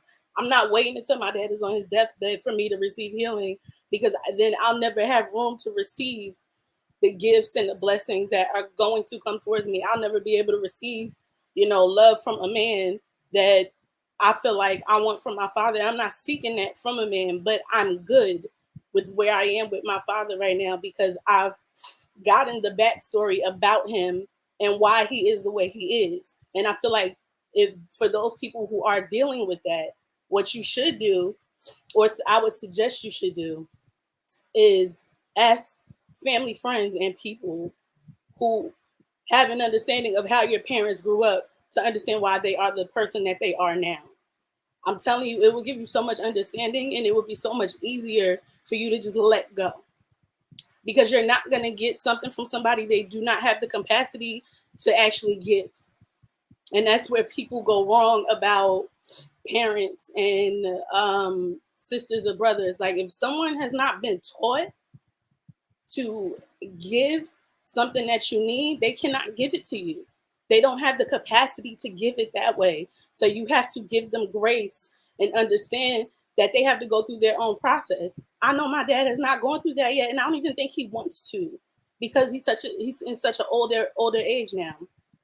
So you got to allow people to do what it is they need to do to get to where it is, they need to be for themselves, because it's not about you. Like, I had to realize with my father, it's not about me.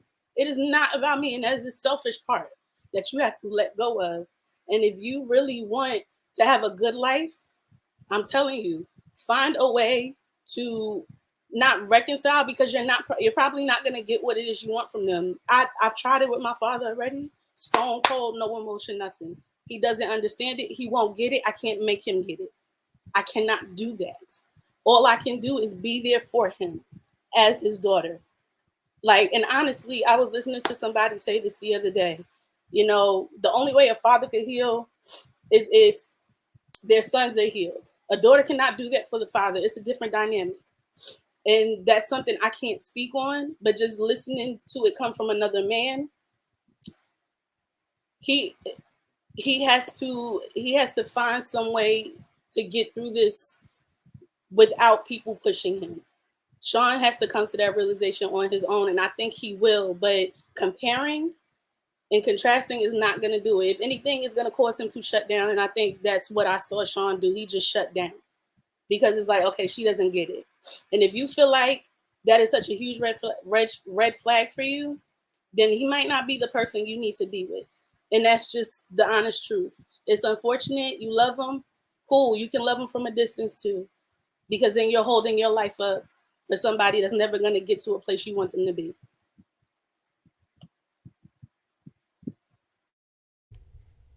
Thank you so much for that, Brittany. We appreciate you sharing your personal experience as well, and we're with you on this, man. Do you know what I mean? As a team, we support you in everything you do. So I appreciate you sharing that, and I think a lot of people, I've seen comments in the comment section, also feel what you've just said. Do you know what I mean? Yeah. That's why I shared it, because it took me years to get to this point. Even though I'm only 29, but I started trying to heal since I was a kid. Like I had to go to my mother, I had to go to my aunts, my brother, my father's sisters, to understand who he was. That was the only way I was going to let go. And I feel like that helped some people in the chat with, and even if Sean is listening, you got to dig deep into your parents' life to find out why they are who they are, because they're probably never going to tell you. More than likely they're not, especially with the generation they're from. I can't get anything out of him other than what he decides to show me or what I see him display. And if I'm getting stone cold, no emotion from him, he's not going to give it to me, regardless of the question I ask him or how I decide to state the question. It doesn't matter. He knows what I'm doing, and he's not ready to go there. So I can't force him to do that. That's with anybody in life. You can't force friends. You can't force your mother. You can't force children. It does not matter, because children are very smart too. So you got to let people deal with things the way they deal with them and allow them to work through their processes. Everybody's not me. And that's something I had to realize. You can't force people to do something you're not ready to do. And that's just what it is. And you just love them through it. And if you can't, it's time to back away. That's it.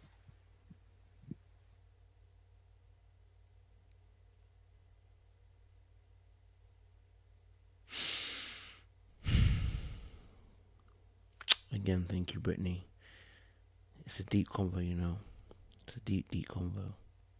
Deep convo. I think whilst there, I'll just share, it's never easy dealing with parents, daughters to daddies, sons to fathers as well. I think I said this to someone else when I was talking to. I said, yeah, I think not everyone, but a lot of people have got varying degrees of issues with their parents, right? Some are much more heavier, some are a bit more lighter. But the inflictions of pain for each individual person hits people differently. You know what I mean?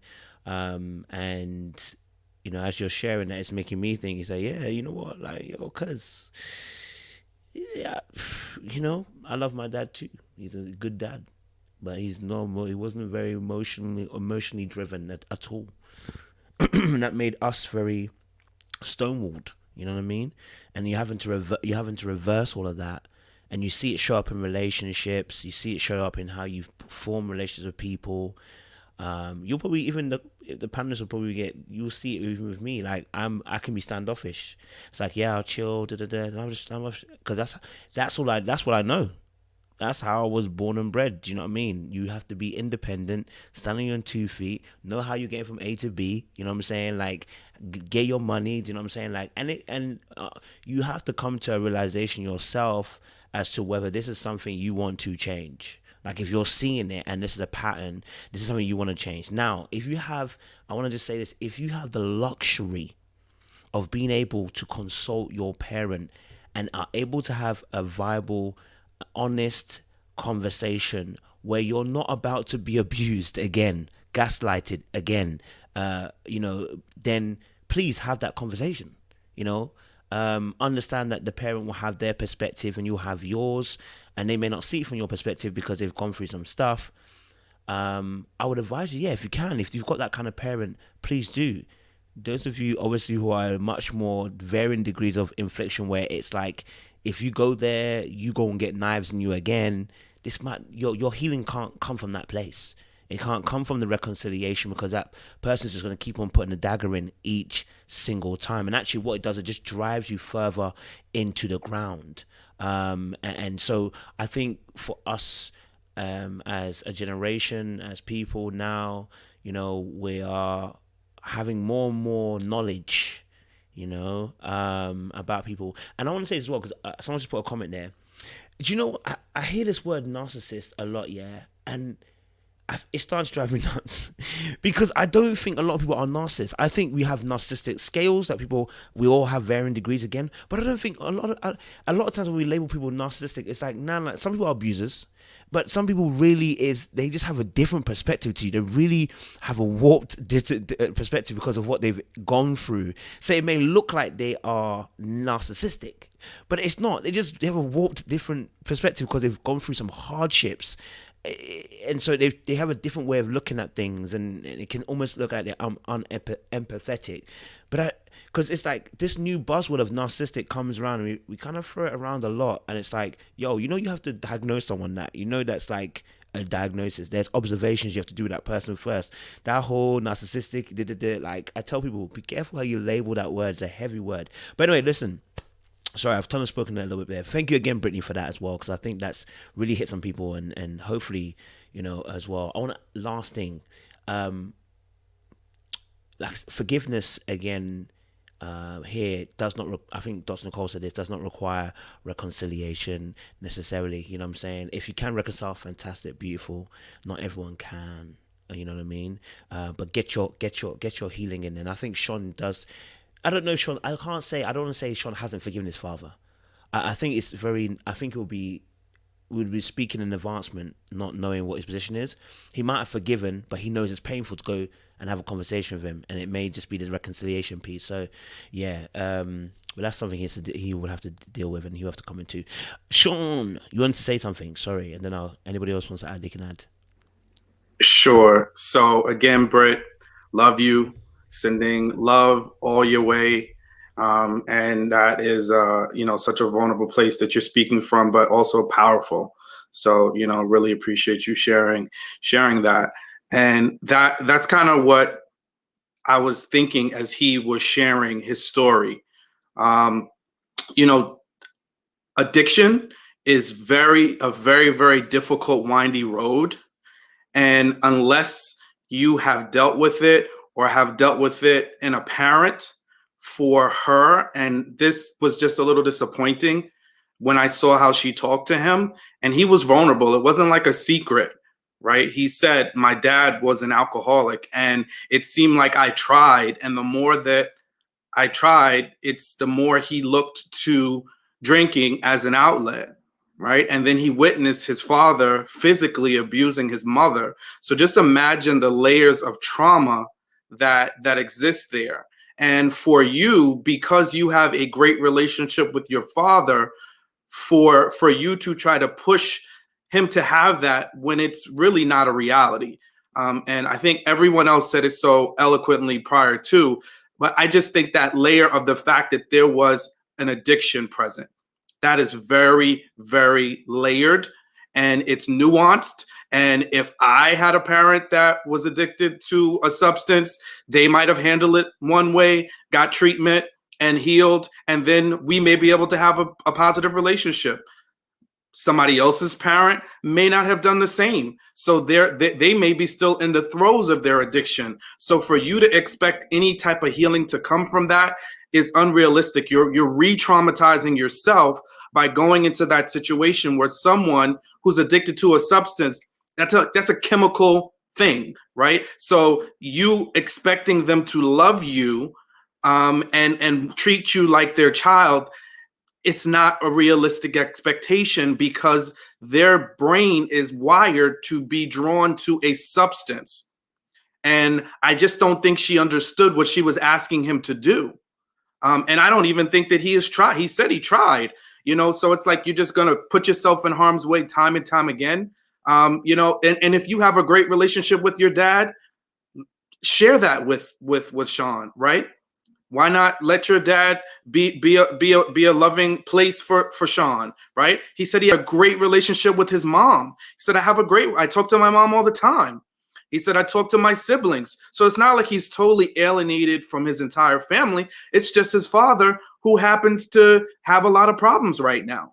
So and I think that the last piece that I'll end with is everybody's journey and road is different. And Britt shared a bit of that, right? So even because, and there's other people in the comments or, that might even watch this, just because you got healing from your parent I love it. I'm glad you were able to. But everybody's parent is not going to be open to that. Parents are human. They're flawed.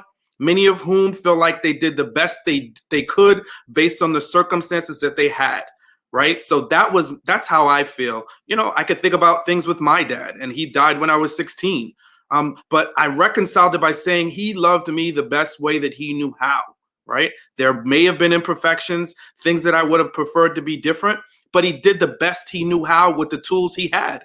And sometimes we just have to move on with that and not push an agenda because somebody said it so. We need to be healed. You need to be healed. As an adult, you're more important than your parents.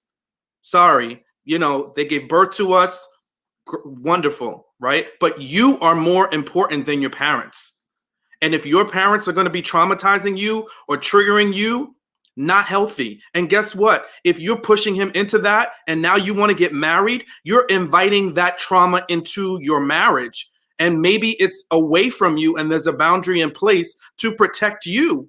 And I mean, by you, I mean LaRhonda or the other spouse. So don't invite that in, because that might be something you're not ready for. And then you're thrown off because you're expecting his dad to behave like yours. And that's unrealistic. Everybody's different. So I'll end it there. Thank you again, Locked and Loaded. I appreciate that. Appreciate it. I don't know if anyone else wants to add on this subject. I know it's slightly veering away from the actual show, but if everyone wants to add, it's more than welcome to. You know, everybody good? Yeah. Okay. Cool. Appreciate it. Okay. No worries, Chef J. Appreciate it. Okay. Cool. So I'm trying to think. What was the last thing that I was going to say about LaRhonda and Sean? Because they had that scene. Okay. No. I think that was it. Yeah. So yeah. So I think it's such a good conversation again, and thank you for that, Sean, as well, and as well, Brittany. Brittany, you want to go for it? Yeah, just one last thing. Just a reminder to people, forgiveness is for yourself and not for anyone else. So whatever that means to you, take some time to think about that, because it means something different for everybody. And if you're not sure of what it means, I would go look that up, because it's a very broad statement, and it takes time to understand that. And I feel like once you gain an understanding of what that means, I think you can start your healing process.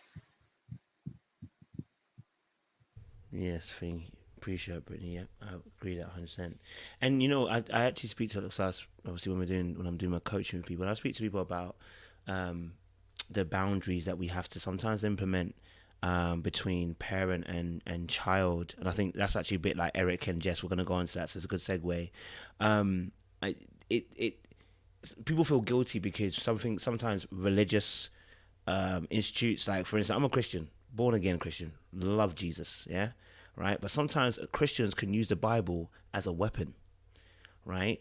They will go straight to Ephesians 6, honor thy mother, thy father, right, as the weapon on someone's head to now reconcile things that are very heavy, right? And the reconciliation of those two parties, for me, sometimes I'll say there's things that happen in this world that where reconciliation is almost like impossible nigh by what some people can do, right? But what's important is that you have to be able to forgive. And I was saying it in the chat for someone so they can understand it. The forgiveness is being able to let it go in a sense of this, that it's not going to hold you to a place of bitterness, right? Because what you don't want to go into is that bitter place where now the whole world is going to be in debt to you. Everyone's going to get it in the neck because you're in pain. And we speak about this all the time on the show with different casts and the different shows and stuff, about having emotional wounds that really do impact the way that we see the world and the way we see each other and the way we even interpret information on what someone does to us, right? Like, for instance, Chef Jay might say to me, Coach, she might have said something, I don't know, she might have said something, and I might have an emotional wound, and I'll interpret in a completely different way to what Chef Jay was really trying to say to me. Right, so she you won't even realize, because this has become your norm. You know what I mean? So when we're saying forgiveness, having that ability to, and this is, again, forgiveness is not a one-day event. It's a journey, it's a process, and you get there. And honestly, I say this to clients all the time. I always say this: start by saying "I forgive you," because that's the start of the journey. It doesn't mean you've actually done it, you know. It's just the start of the journey, right? You're willing to accept that I'm now going to start this journey on this process of beginning to forgive this person because of what they've done to me. And it can be very, very painful, and it can be very, very difficult to do so, because the varying degrees of what someone can do to you can be very, very deep. You know what I'm saying? And everybody's on their journey. Some people, some of us are still on it. I'm still on my journey, baby. Okay, so don't worry. You know, we are all trying to get to that place.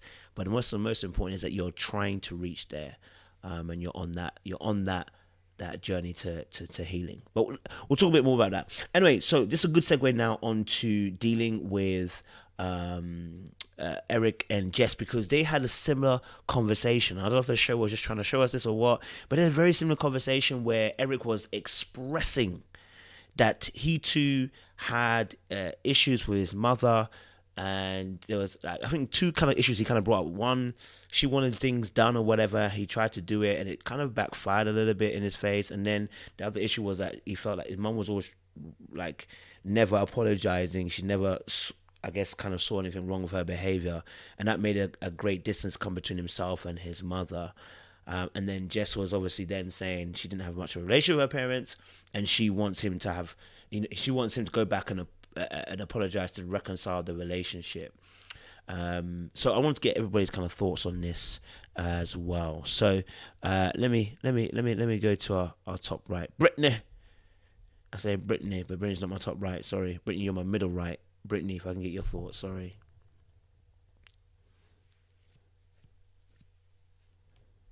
Oh, sorry, I think I muted you.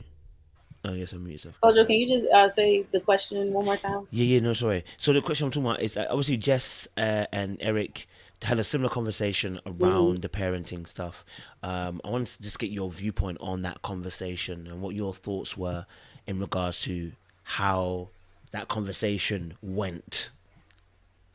I actually liked how it went. I mean, nobody's perfect in how they approach things. All they can do is speak from their perspective. But there is such a thing of looking at it from the other person's perspective. Like, you have to take yourself out of it when you are trying to get someone to take a step outside of their comfort zone and dealing with an issue that they're pretty much afraid of dealing with because they don't know how things are going to go. And I saw something in the chat about just going back to a parent that doesn't want to, I don't want to say not deal with you, but it can re-traumatize you because you put yourself in a cycle. Like, you're setting yourself up to fail every single time if you know the outcome is going to be the same because you know your parent. So then and there, you may have to take the moment to explain to your partner or your friend, whomever you may be talking to, who your parent is and why they may be who they are based on what you know, so that they have an understanding of not to come at you in that way when they only want the best for you. So that's a part of communication, though, and everybody doesn't know how to do that.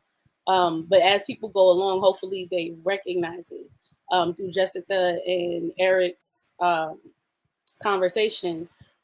But I like how Jessica, I guess, kind of put herself in it, but just to show how she evolved from her situation with her mother, to give Eric a perspective of how things, I don't want to say can possibly go, but what he could do, because you could tell he was kind of thinking a little bit. And that was the first time I saw them communicate in a way without being so upset and angry with each other.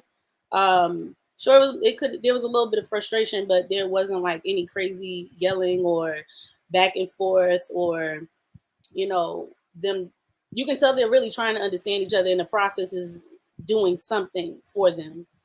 And I just feel like you have to give your partner time to figure out how they're going to deal with things and understand that you got to be patient with people. It takes time for people to come to a point where they know how to deal with their parent.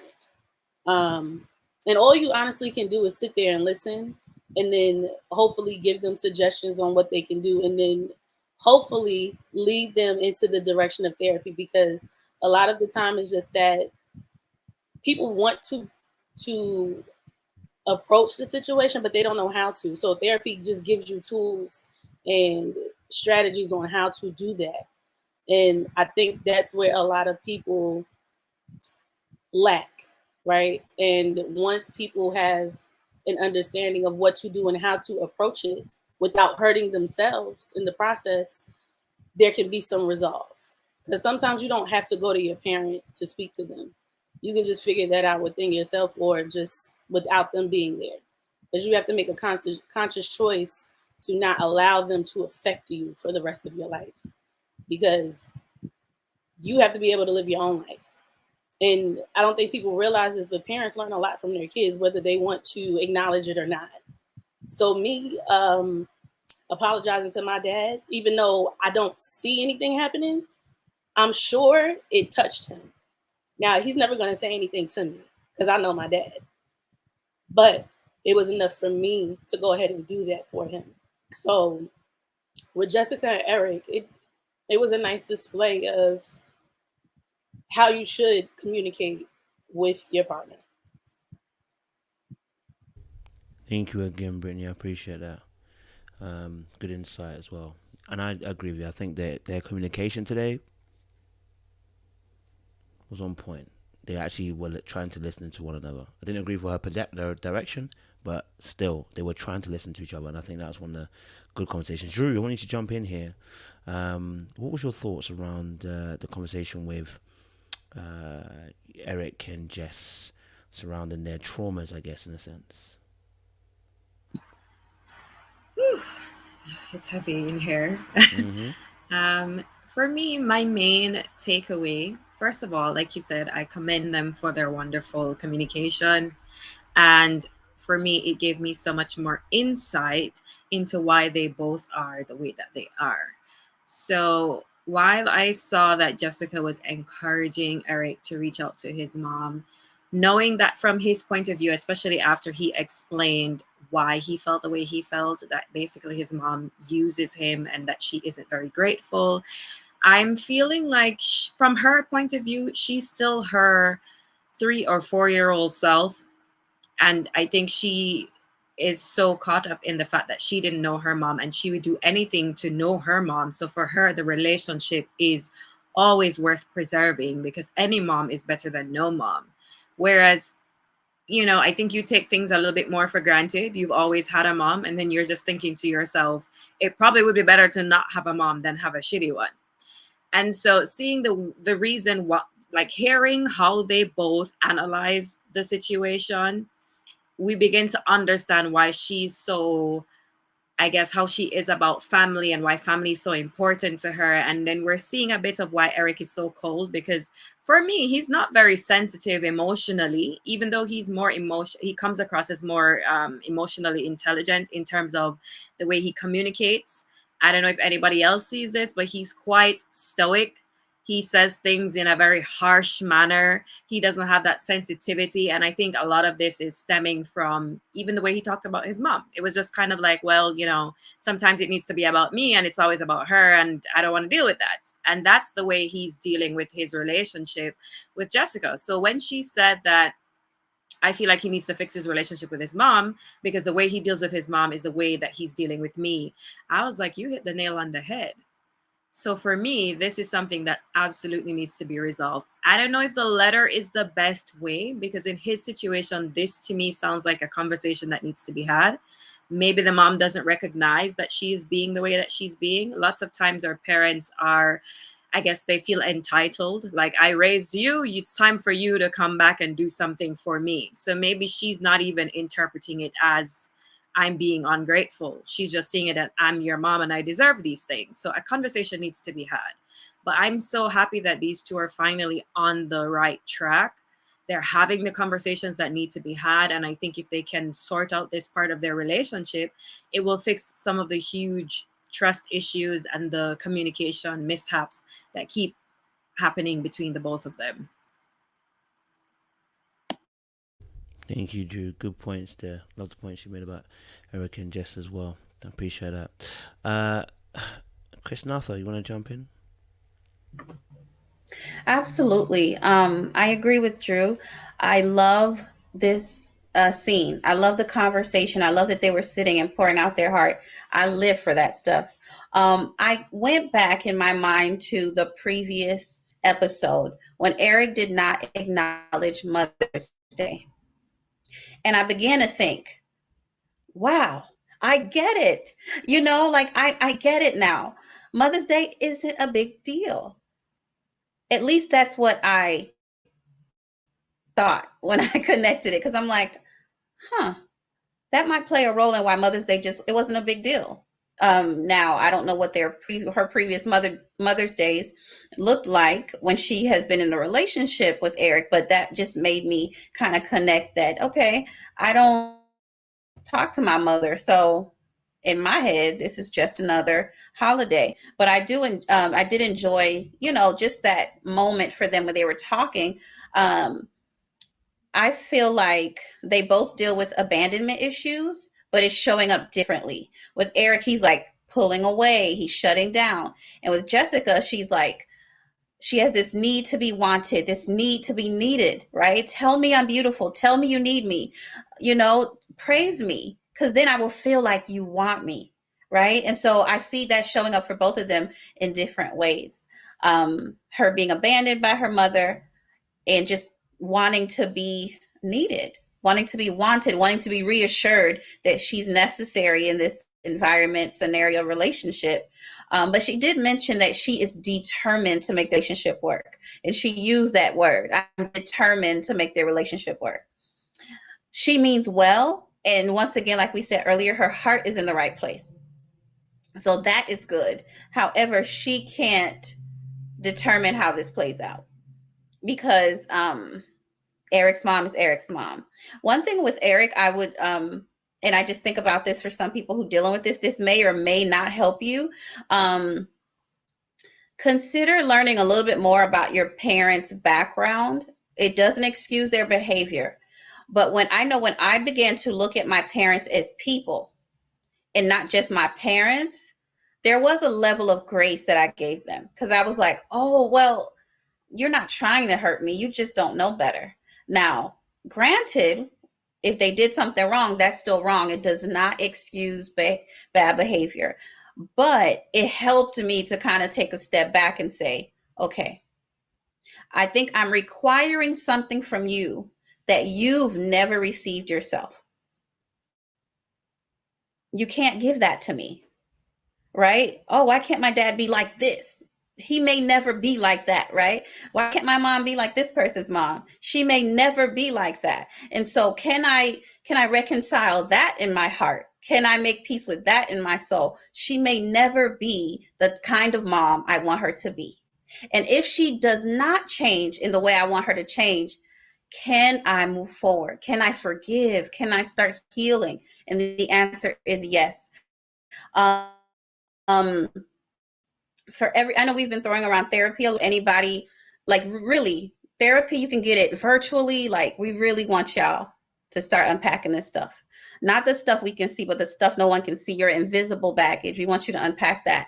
I'm not promoting any specific company, but you can look up Open Path. It's so affordable, right? So like there's just so many ways now. So where we can start really saying, I'm going to start doing my work. And so I'm encouraging the chat family, start doing your work, commit to yourself, for yourself, that you're going to start unpacking your invisible baggage. And that's all I have for now. Love that, Chris Nathan. Thank you. Good, great points there as well. I appreciate that. Thank you so much. Dr. Nunda, you there? Lovely. Oh, yes, I'm here. Lovely. We're just talking about Jess and Eric and their conversation. I want to kind of get your viewpoints on that particular conversation that they had and what you saw and what you gleaned from it. Well, I'm thankful to see on the television screen that they actually had a real in-depth serious conversation that clearly need to be had. So we kind of got to really see their dynamic and their relationship. As for Jessica, I understand, based off her testimony and her story and the things that she's been through, why she's so adamant about the mother piece.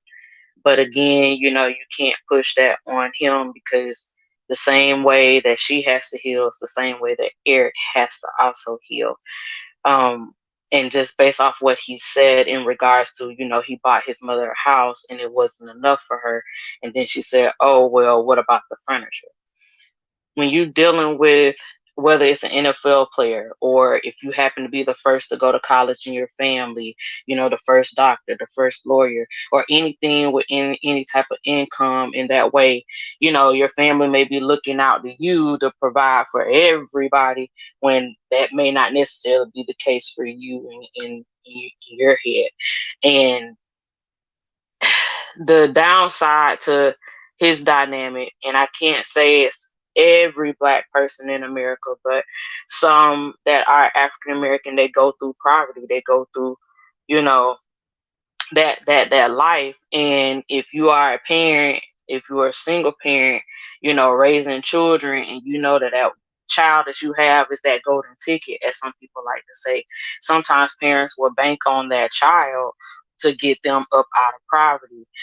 And, it would be a good thing to know that your child will keep the parent in mind. However, parents should not treat their children as golden tickets to just expect for them to. Now, is it the right thing to do for your parent, to take care of your parent, to make sure they're straight? Yes, because they birthed you, they fed you, they raised you. So that's the right way of doing things. But if you are going about it in a sense of controlling your child, that's a red flag. That is an issue, because you don't want to control anybody. Anything that anybody do for you, it should be out of love. It should be out of the kindness out your heart. It should be out of the respect and honor from your heart. If he honored his mother and father, then of course, I'm going to go get you the car. Pick one out the lot. I got enough money. You can go do that. But if you are the type that you showing, you are ungrateful. I don't know, Eric's full life, but if he did everything his mother ever asked for, then he made it big and she's still asking for more, okay, now we'll have to reevaluate the situation, because maybe it's not about the child, but it's about the parent in this case. And that's, you have to be able to evaluate your situation as the child. Did you try to do the best that you could, so forth, or were you the type like you never looked out for your folks? Like once you made it big, you was out the door. You ain't even try to go back and pull nobody up out of the ghetto, But based off of what Eric was saying, I bought her a house, I got her these things, and it still wasn't enough. When his birthday came, she didn't even get him a card. That says a lot right there. Like, are you upset with Eric and who he is? Are you upset with Eric and his father? And because you had an issue with the father, that's why you don't like Eric? It's more to the story, of course, but based off of what we've been able to see, it appears that the mother is controlling, and you cannot do that. Just like people are saying in the chat, the word says honor your mother and your father, but it also says fathers do not provoke your children. And what that means is, at the end of the day, neither one should be doing it. You should be honoring your mother and your father, but parents, you should not be provoking your children. Because why? God is all about family unit. God is all about love, peace, and respect. That is his way and his plan of a family unit. Does it always go that way? No, it doesn't. But those two scriptures was put there for a reason, because you're not supposed to use the Bible and religion to control your children or people in general, because again, that ain't God either way. Whatever way you want to put it, that's not God. And people have to understand who God is, who Yahweh is, for you to even understand that concept. Man goes out here and take that Bible and use it and rule over their child or rule over another person and call that correct. That ain't correct. It's incorrect. So all of that to say that with Eric's situation, that's a real deep situation. The solution that he provided, I thought that was a good idea. Maybe he need to write it out, express himself in a way of writing, because sometimes you can have phone conversations, and phone conversations can easily lead to being blowing up and hanging up on each other. Maybe you just need to write it, send it, let them read it, and let them marinate it at their house for the time being. But in regards to Jessica trying to push him because of her not having her mother, like Chris said, that's abandonment, and as they say, an orphan spirit, because you didn't have a parent in your life the way they need to be in your life. And with him, his situation is a little bit deeper, because even though Jessica did not have her mother, by the grace of God, she did have her mother's sister to step in and be the mother that she needs. And at the end of the day, she still had a mother figure to fill in that gap. As for Eric and what we know, he didn't get that at all. And so that really may take some time, especially when you're talking about a man. We hear a lot of men don't have fathers, but then you do have some men, they don't have mothers. And that also plays a part in a man's life, because now he doesn't know how to treat a woman the way she needs to be treated. He doesn't, in his case, he did not value Mother's Day. And it goes back to the last time that I spoke about, the holidays. Some people who don't have parents in their lives, or their parents have passed away, those holidays is just another day to them. They don't see it any other way. Now, again, it was an excuse to not necessarily go get a 99-cent card, but Jessica has to understand the voids that she has in her life, her situation that she's been through in her life. She cannot project that on him, because he's not there yet. But Eric has to realize that that's also Jessica's situation, and he needs to be able to do his part in regards to, okay, she's a mother recognized as such. But they both need to understand, and Dr. Nicole, she explained it very well, like they're literally almost the same people going through the same thing, and what they're asking of each other, they need to be able to see. They need to be able to see, okay, I'm asking the same thing that Jessica's asking. Let me see how we can both fix this situation so we can get on one accord. But if you just ignore it, you only focus on yourself, you'll miss it time and time again. When you're in these relationships, marriages, or what have you, you have to be selfless and not selfish. You have to be able to see what that person needs. That person needs to see what you need. If you be able to do those things, both parties are satisfied in the relationship. Yes, Dr. Nunni. Appreciate that for the spiritual reading. Sugar Ray, jump in for me. Yeah, absolutely. I was going to say exactly what she said. Parents, my parents used to always say, the Bible says honor that. And I used to be like, well, it also says you should not provoke me. But yeah, I 100% with the word that Dr. Nundy just gave. This was the softest I've ever seen Jessica. I really enjoyed Jessica on this episode. This was the softest I've seen her. She really opened up. She really expressed herself. And I was really sitting there thinking to myself, she's getting pretty deep. Is this what Eric wants? Is this the depth that he's looking for? Or is this still not the depth that he's looking for? Is it still not deep enough for him, right? Because for me, she really opened up. She really expressed herself. And what stood out to me was, like Drew just said brilliantly, which is that the situation that he has with his mother affects her. She said, your mother has a feeling about me because of your relationship with her. So although I may not agree 100% with how she approached him reaching out to his mom, I understand why she feels that way and why she feels it's necessary. Because if your relationship with your mom is affecting me, that's not good. That's a problem. So I totally get her stance. Another thing that stood out with me in the conversation with Jessica was how she talked about how even though her mom was a prostitute and her mom didn't acknowledge her, didn't own her, her mother's family also didn't own her because the father was Black. That's powerful. All the things she must have gone through in regards to her self-esteem. This is why, you know, when people say that just because a girl is light-skinned or she has good hair, or, you know, that how could she experience, you know, tough life or tough hardships? This is how. This is how. See what I'm saying? So I tend to show, I'll be tough, but I'll tend to show grace before not, because people have tough backgrounds. And just as we should be considering the tough backgrounds of the parents, we should be considering the tough backgrounds of these children, i.e. Eric, LaRhonda, Sean, et cetera, et cetera. So I really enjoyed Jessica in this. She was the softest. Eric, you know, I don't know if it was Drew who said this, but you know, he's rough around the edges. But I get it. I understand, and I just wish them both the best. Yeah.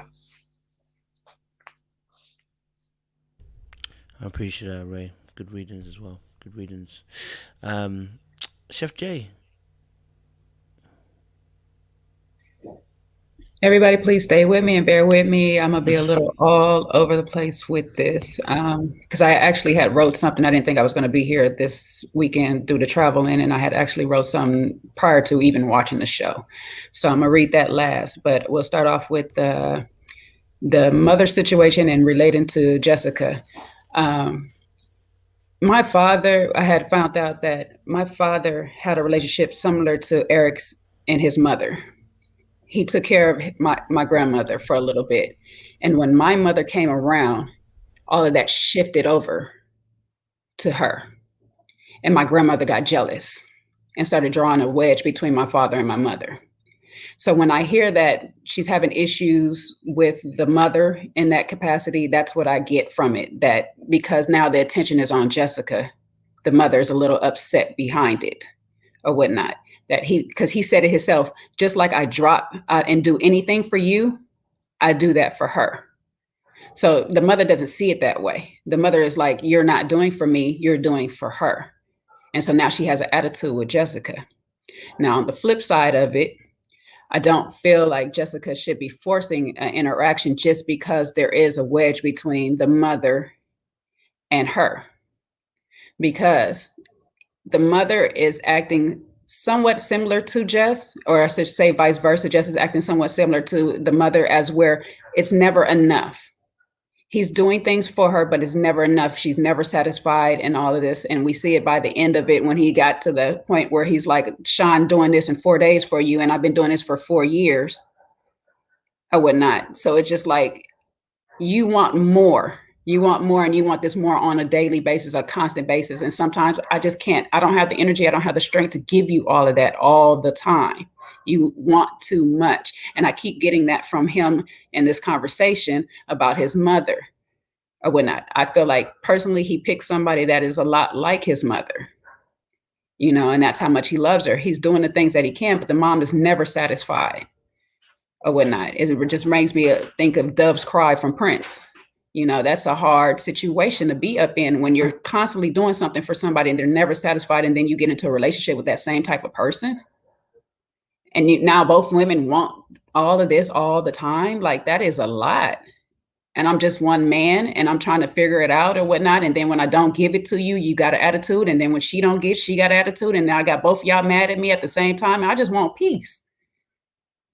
So I get where he's coming from. Now, on Jessica's end, I was that child. My mother chose her vices over her children or whatnot. So I grew up in the system. I grew up being passed around through family members and whatnot. I was raised by my aunt. My little brother is still raised by my aunt or whatnot. I have a mother that when she decided to come back around, she feels entitled to everything. You know, like I owe her something or whatnot. Unfortunately, we got into physical altercations behind some of it or whatnot. And it got to a point where I had to literally just cut her off again or whatnot. So it is a difficult dynamic to be in. And I get Jessica's need to want to push the relationship with his mom because his mom is there. But also sometimes our parents are just not the best people in the world for whatever they are. And so sometimes those relationships don't need to be mended. And I understand, because I begged for my mother to be there. And when I finally got her around, I was like, God, why did I do that?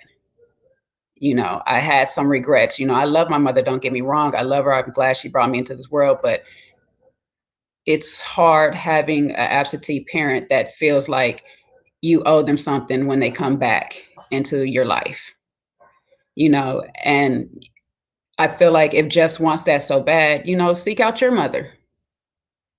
Go have those talks with your mother. Find out what's going on there. You know what I'm saying? You still have a hurt that's there that your mother abandoned you. And, you know, you got parts of the reason why, but go find out. You know, sometimes some people are just not fit to be a parent at the time, and they give you away to the best person they think that can, you know, raise you the best or whatnot. I don't know the truth behind that situation with Jessica and her mom, and that could have been just it. So it's like sometimes you just got to be thankful that somebody else stepped in and was good to you, because I have cousins that's in the foster system and they've had it rough. It's not easy. Okay. I'm sorry, y'all. Hold on. But you know, like growing up in that and just like really trying to figure out who loves you, who really wants to be there for you, and not knowing why your parent, out of all people, your mother, the one that's supposed to give you first unconditional love, is not there. Trying to gain that understanding growing up is very, very hard. It's not an easy task. It's not an easy thing to do. So I understood where Jessica was coming from and whatnot when she just, you know, was hurt behind it and trying to push Eric. But he had a relationship growing up with his mom. That just happened to change when he went to the NFL. And, you know, that's something he'll have to work through. If he chooses to do a letter, I understand, because I'm better at writing letters, because sometimes that heat of the moment, I don't get the things that I really want to say to you out, because you're saying one thing and I'm reacting to that thing, and you're saying another thing and I'm reacting to that thing. So sometimes a letter is better. And if the mom chooses to read the letter, great. You know, hopefully they can have conversation and dialogue moving forward from that. But if she don't, then he knows where he stands in her life or whatnot. I'm not going to try to make this too super long, so I'm just going to read what I had wrote. What I wrote earlier this week. No rush. I would not, but I said, coming from a person that had an absentee mother, I understand there's a lot of hurt and maybe even feelings of insecurity and abandonment, because the first person who's supposed to show you any form of love couldn't. This is coming from experience. No matter who you bring into your life, that missing piece in your heart won't be closed. And the only being that can fill that back in that particular love is Jehovah God. It's going to take a lot of prayer, counseling, and a ton of self-love, understanding, and forgiveness for your mom, and most of all, for yourself. And every time you feel that pain seeping into your current relationship, stop right there and pray to God and ask him to help pour his love into you. Then proceed with your life. Sometimes that apology we're waiting on from that damage that our parents had caused us may never come, but we do not have to put our lives, especially our blessings, on hold waiting for it. Forgive without expecting. Forgive yourself so you can, excuse me. I had to move this thing. Forgive yourself so you can be a better for your children, and forgive so the door that on that hurt can be closed so others won't get hurt trying to help you close it. Someone to help is always an ear away or whatnot. So with all that being said, is just like Brittany said, that forgiveness that you got to do is not just forgiving that parent. It's forgiving for holding on to the notion that you needed something from that parent. If you're grown, you know, you are happy where you are, be thankful for everybody else that stepped in for that parent. You know, it's hard. Some people are just not in the right space to take care of you, to be what you need. And knowing I had a grandmother, my dad's mother, like I said, who was 15 when she had him. She didn't know. Her mother was 15 when she had her. She didn't know. All she knew was how to be the street. They said they didn't even get their love from their mom. They got it from their dad. So, you know, sometimes you don't get it from the places that you expect to get it from. But you got to be thankful when you do get it. You got to appreciate what you got. Just appreciate that your auntie stepped in, because it could have been worse. It could have been somebody different. And even if it was somebody different, appreciate them for stepping in. You know, I get, my dad did the best that he could. My mother, you know, she chose what she chose.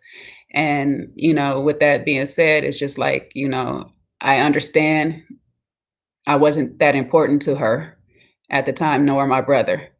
And it's okay.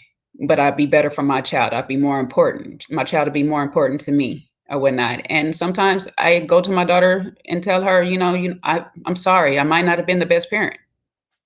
You know, I might not have been right. I wasn't raised. We don't come with a manuscript as parents. We just don't come with a manuscript to say, hey, this is how you properly raise a child. So, you know, I have to go to my daughter sometimes and just say, forgive me if I failed you anywhere or whatnot, just to make sure that she understands that I'm doing the best that I can or whatnot. So I'll just leave it on that note right now. Sorry, guys, to go deep. Nothing wrong with that. Nothing wrong with that. We like deep here, you know, we like deep stuff. I just want to ask you a question. What made you, or at what point did you realize you had to maybe say sorry to your daughter? Is it your daughter, right? Did I hear it properly? Yeah. At what point did you feel that notion? Because obviously I have a lot of young parents here too, do you know what I mean, who are also on their own journey. What prompted you to go into that space and do that? I was going through a bout with depression at the time, and I just felt like I wasn't there enough at times. Because when I had her, I was still in college and I was playing sports. And then I would like send her back to my dad during the season when we were traveling and whatnot. And that was the hardest time for me to do that, because I didn't want her to feel anything that I felt. I didn't want her to feel like I was abandoning her any type of way. And, you know, as she got older and got more understanding, I just one day was just like, you know, if I let you down anyway, I'm sorry. You know, I just want you to know deep down inside I was doing what I knew how to do and what I thought would be best for you or whatnot. But I don't want you to feel any of the things that I felt growing up. Because like growing up, literally, I prayed all the time why my mom does not love me. And I prayed why she chose the things she chose over me. Sorry.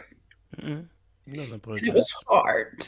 It was hard because I wasn't getting an answer back from God. And I prayed for somebody to come and love me unconditionally. And then he gave me her.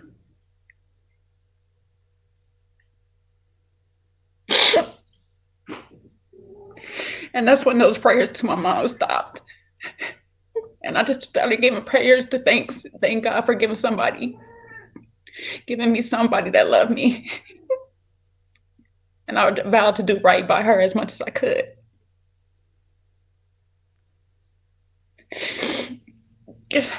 I'm sorry, you guys. Thank you for the love, y'all.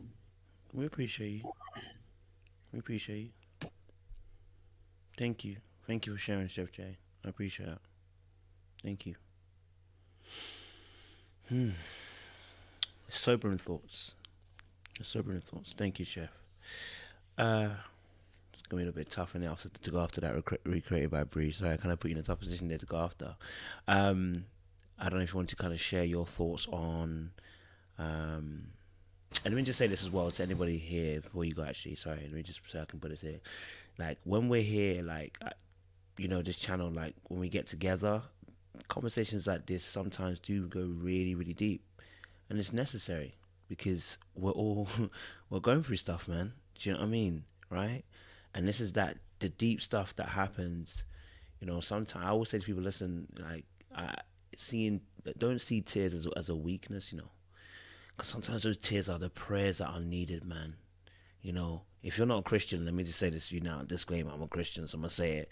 Israel was crying for 400 years, and that's what God heard.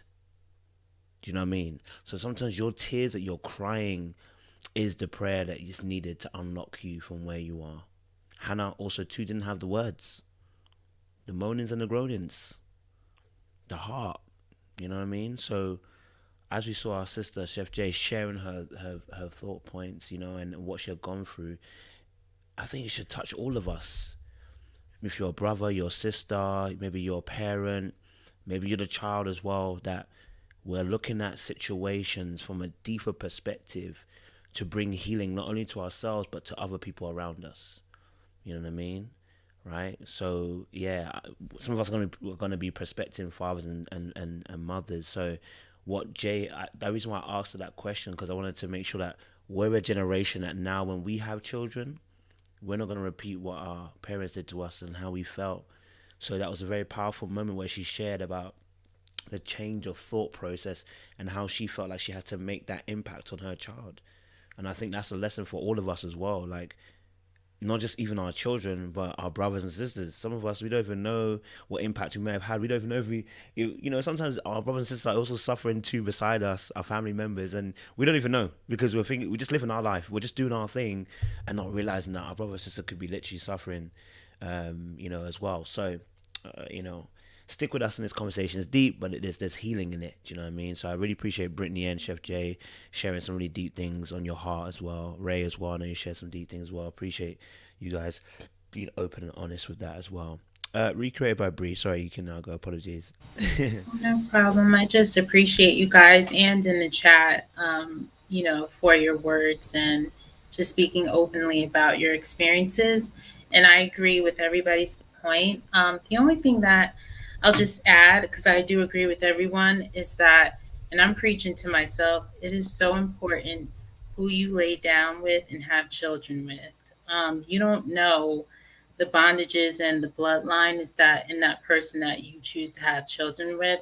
And I think looking at these situations that children are going through and how it manifests when they become adults, that's why it's so important. I stress this enough, like, just do it God's way, because when he blesses you with the right one, not saying that your kid won't still have some type of issue, but it is so true who you have children with, because they can grow up to feel these things and you're not choosing the right mate to produce children with. So that's just the only thing I would strongly consider, even if you already have children, if you want more, or it's just so important who you have kids with, because you don't want them to grow up with these like type of issues or things like that. So that's just what I'll say there.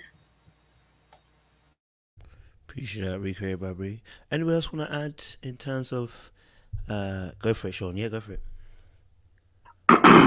So I just can't say enough that Britt, Jay, Ray, all of us, you know, we love you guys. And it's in your testimony and sharing that people are getting healed. And I think that's the blessing. That's doubled because you're healed and healing, and you can bless and heal somebody else with your sharing. So I think it's amazing. And everybody in the comments, I just see that it is really resonating. So that's just awesome, you know, and that's what this is about. What I'll say, and this is just, you know, me, even in this moment, I'm always going to have somewhat of a unpopular opinion. So I'll say this, and coming from somebody that has had to heal from their own, you know, traumas, not exactly similar to Ray J and Britt's, but I'll say it's not always about the forgiveness. And I think we love to preach that, and it's so biblical, right? But it's about you and your healing, because there's certain things that happen to us that we may not be able to forgive the person that hurt us. And it's okay. Don't chase yourself. Don't push yourself or feel guilty for not forgiving someone that hurt you, it's okay. Some things are unforgivable, and it doesn't mean that God feels any less about you because you can't get it in your heart to forgive someone. Some of the pain and hurt that people inflict upon us, some of it's just unforgivable. You need to heal. You need to feel better. You need not walk around with the shame or hurt or pain of what happened to you.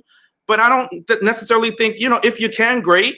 But it's not always going to be the case. And don't set yourself up for failure, right? This sexual assault is high, especially in the Black community, the African-American community.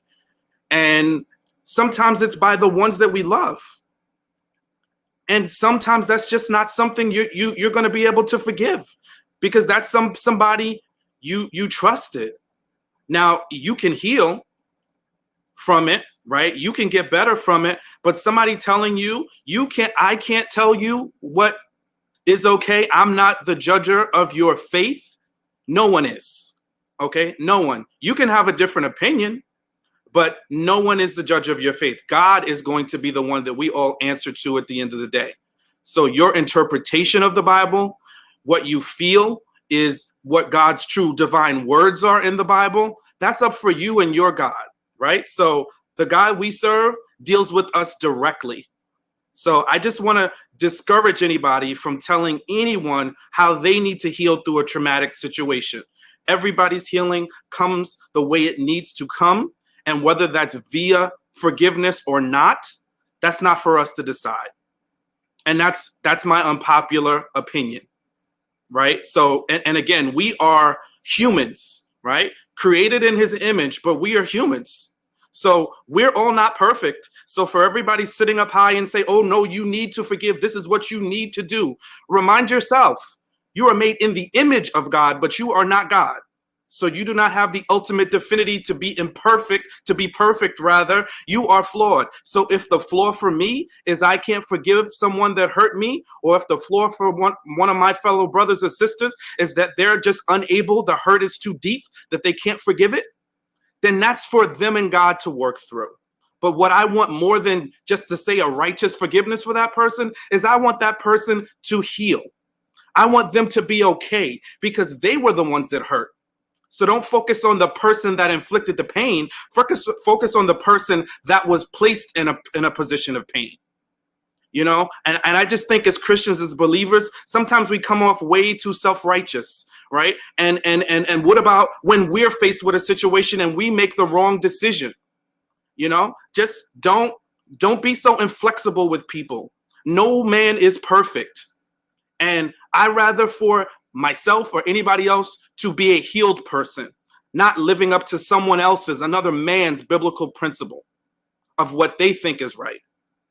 So that's just what I wanted to end on that. Well, I appreciate that. I'll add on to what you said. So I don't necessarily disagree with what you're saying, but I'll add on to flip it that it depends on what we're interpreting as the word forgiveness and what we actually really mean by this word. Because even if you're not Christian, you need to forgive, because it will lead you to bitterness. Ask anybody who's gone through a traumatic event, when they hone on to the pain that they've gone through and cannot release it, it guides every decision they make from that point onwards. I speak about this all the time about having broken lenses. Broken lenses often come from situations where we've been hurt.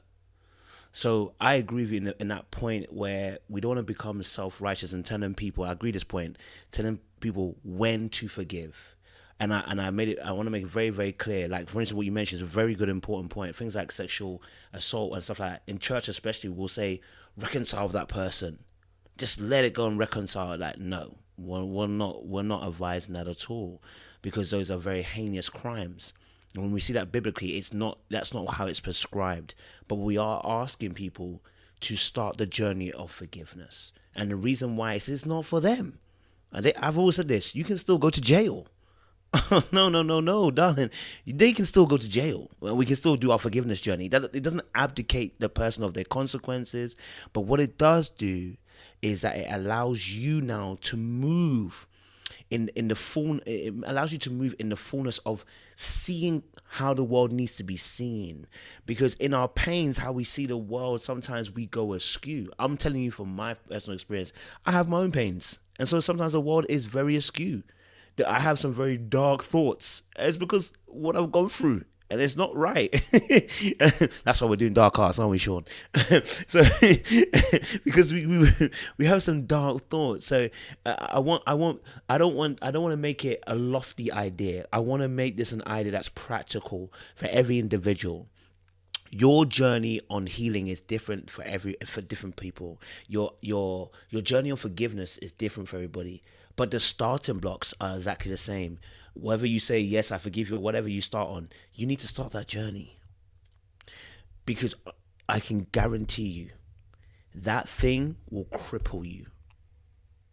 Whether you believe in Satan or not Satan, call it life, call it the karma, whatever you want to call it, the life that we live, when we hold on to pains, something makes you now just locked onto that thing, and it's only about what you've experienced, and then everybody else is going. You're going to make everyone else suffer for it.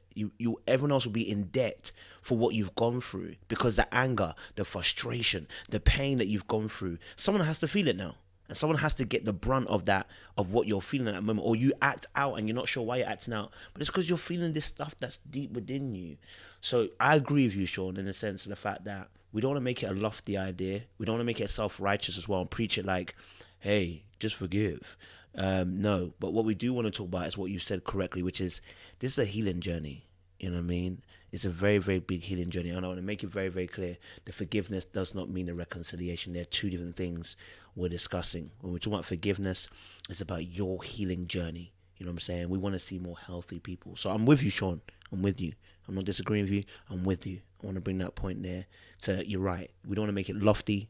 We want to make it practical. You know what I'm saying? All right. So, all right, cool. Any other points you want to add? Any other points you want to add? This conversation's been deep. My God. Love it. Go for it. Yeah, Rick, yeah, you're fine. Then Brittany. Go for it. Yeah, I agree what you were saying to Sean's point. But I think also, too, we have to remember it's not us as humans telling people to forgive. We have a finite mind. God has an infinite mind. So he's directly telling us in his word to forgive.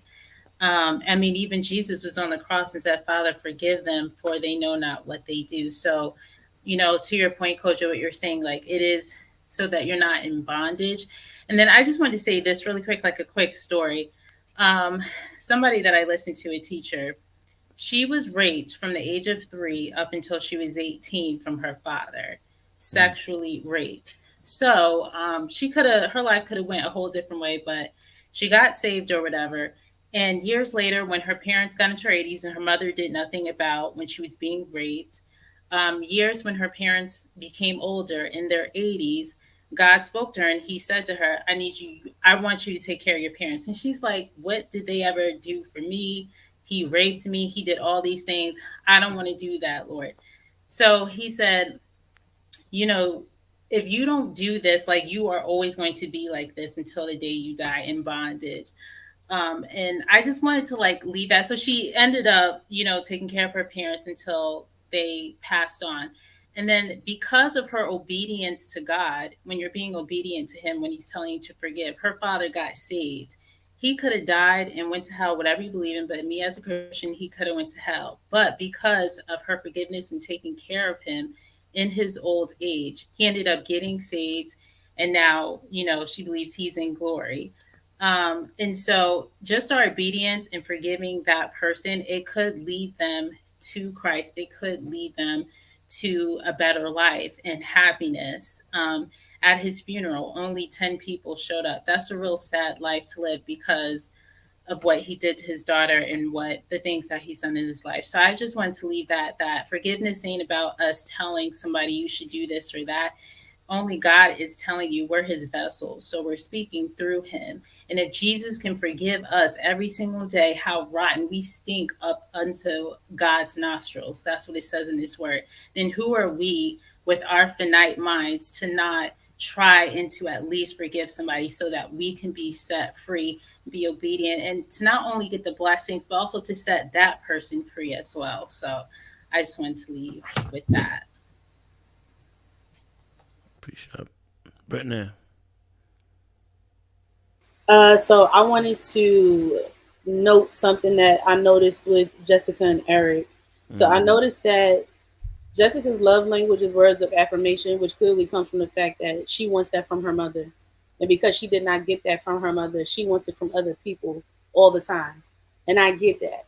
And it's not a bad thing, but that's something that Eric has to see as well. Because he said he doesn't understand how it's not enough for him to keep giving things to her.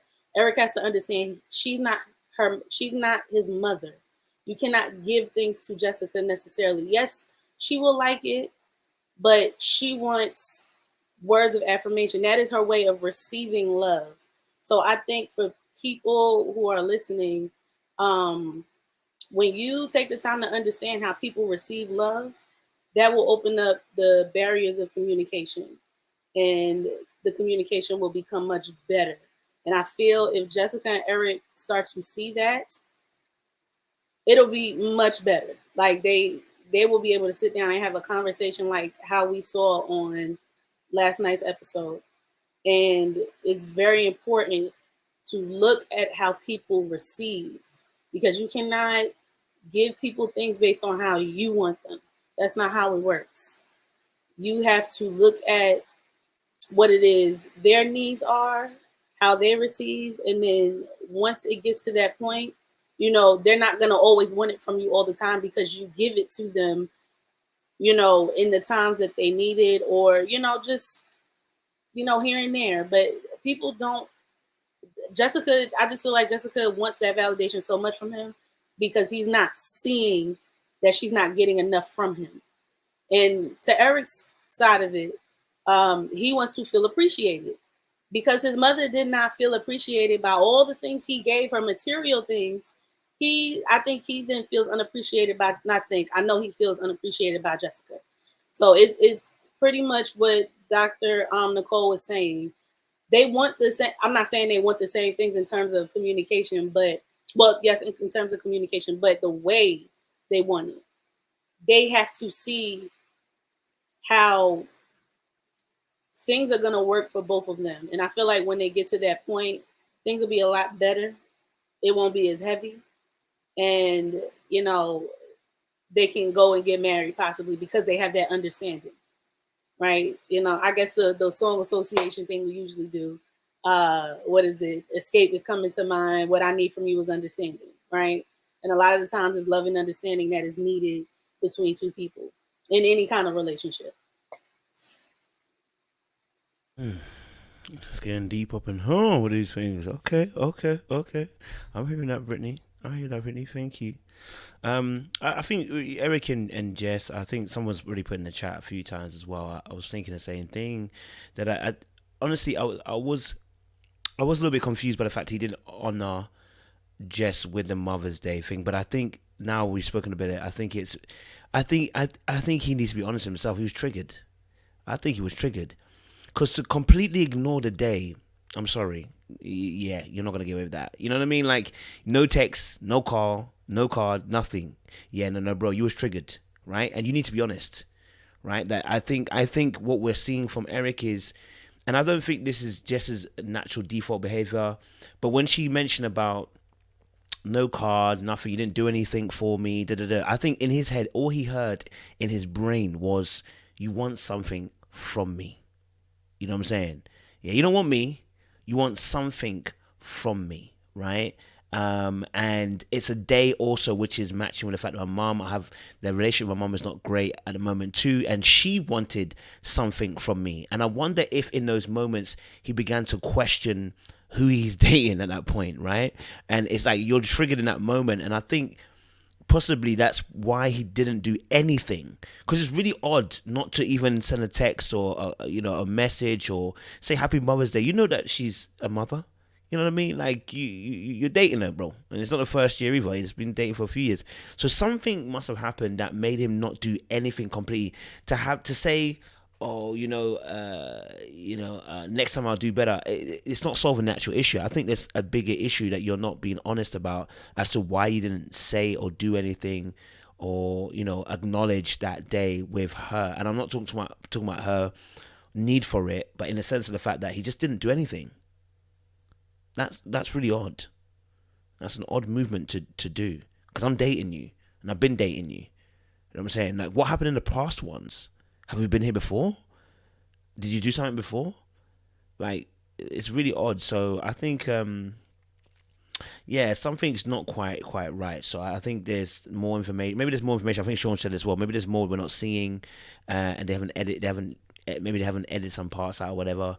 Or rather, he really is getting triggered by the situation, and that's something he needs to talk about and be very honest and vocal with. Because, and I think someone put this in the chat as well, men really do suffer when they have issues with mums. Like, they suffer in the sense of the fact when they deal with women.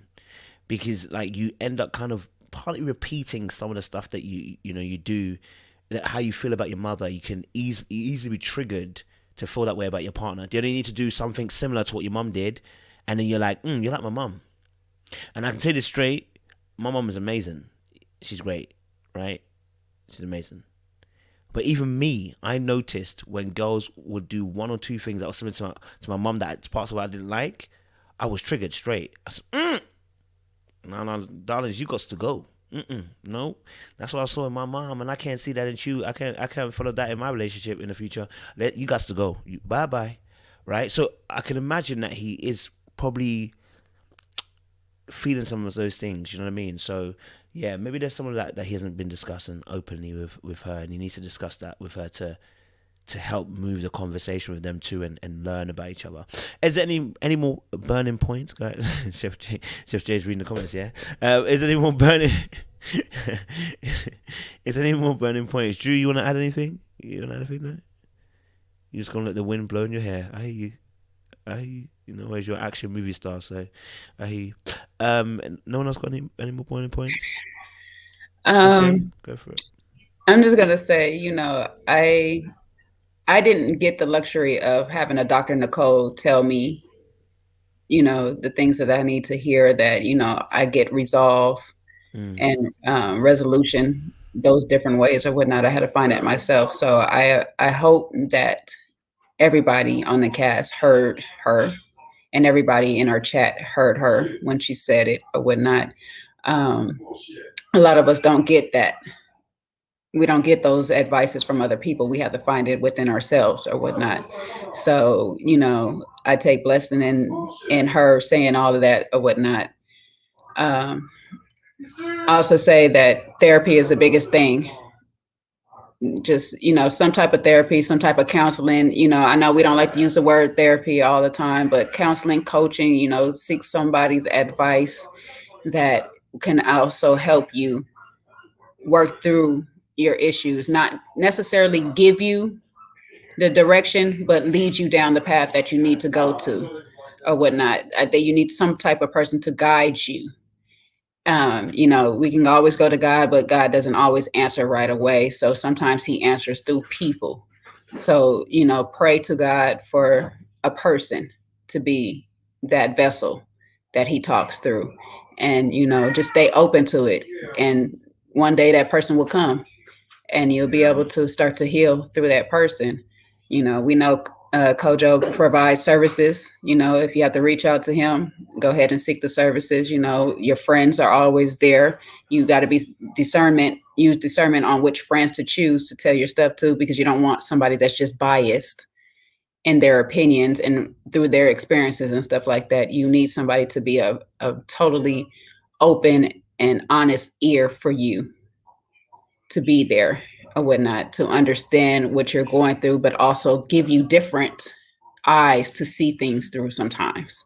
Because sometimes we need to see things through the other person's lenses to understand where they were coming from in that moment or whatnot.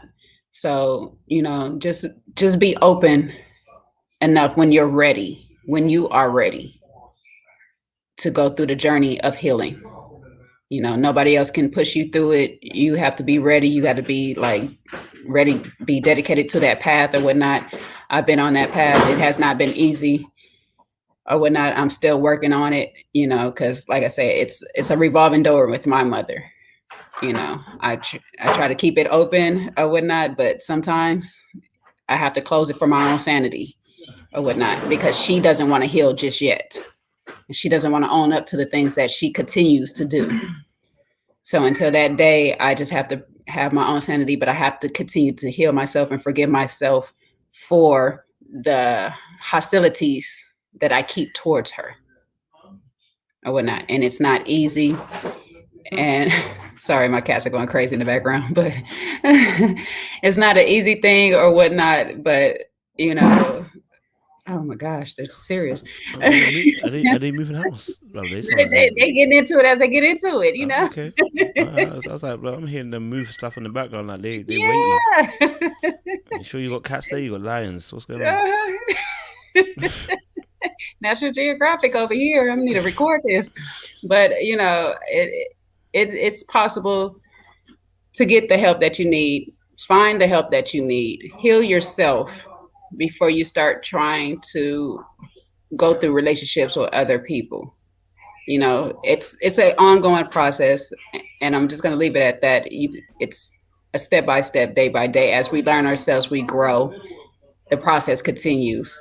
And so hopefully you'll find somebody that is just loving enough to understand that you're going through your process and is willing to help you through it.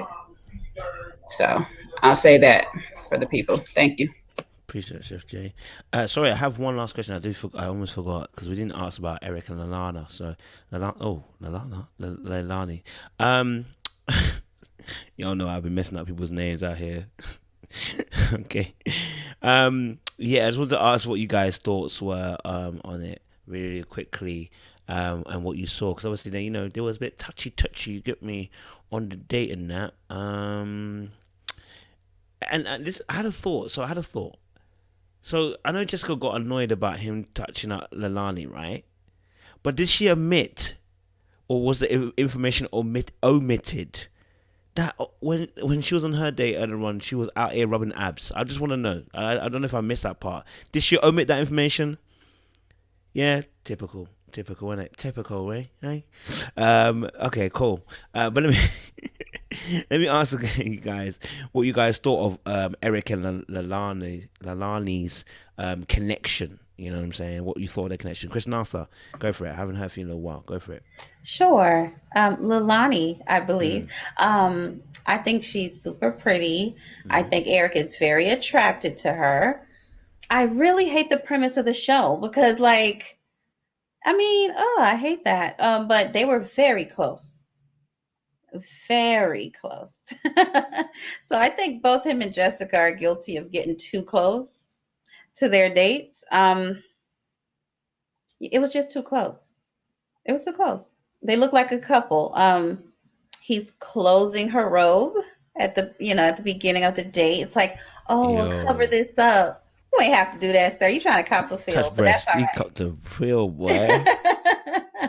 And when they were laying on like the mat, I think the mat or the bed, whatever it was, and it's like they were really snuggling. He really had his arm around, I think, her waist. Like, this was a real situation. I didn't like it. It's cute if he was single. You know what I mean? Like if this was just a dating show and they were just trying to find each other, it was a cute moment. But the fact that he has a girlfriend at home, it was too much. I would have an issue with it. But then again, I wouldn't be on this show with my man. But I'm just saying. Yeah, it was way too close. And he was saying things like, I don't know what I got myself into. Oh, my goodness, I'm in trouble. So I'm like, he really likes her. And I think this is their second or third date. I'm not sure, but we all know, well, the show's almost over, but we all know what happened on fourth dates. So number 4 seems to be the magic number on this show. So thank goodness. I think the dates are coming to an end. But I think they were entirely too snuggle and, asking her, what do you want? I'm like, why are you asking her this? Are you going to become her boyfriend? I don't know. It's just, I don't know. I think he really likes her. Well, I think he likes what she looks like. He did say something, Kojo, I want to point out. He said, it feels good to feel at peace. Mm. And I thought, do you not feel at peace with Miss Jessica? He certainly does not. So that was telling. But yeah, I just thought it was too cozy. I appreciate it.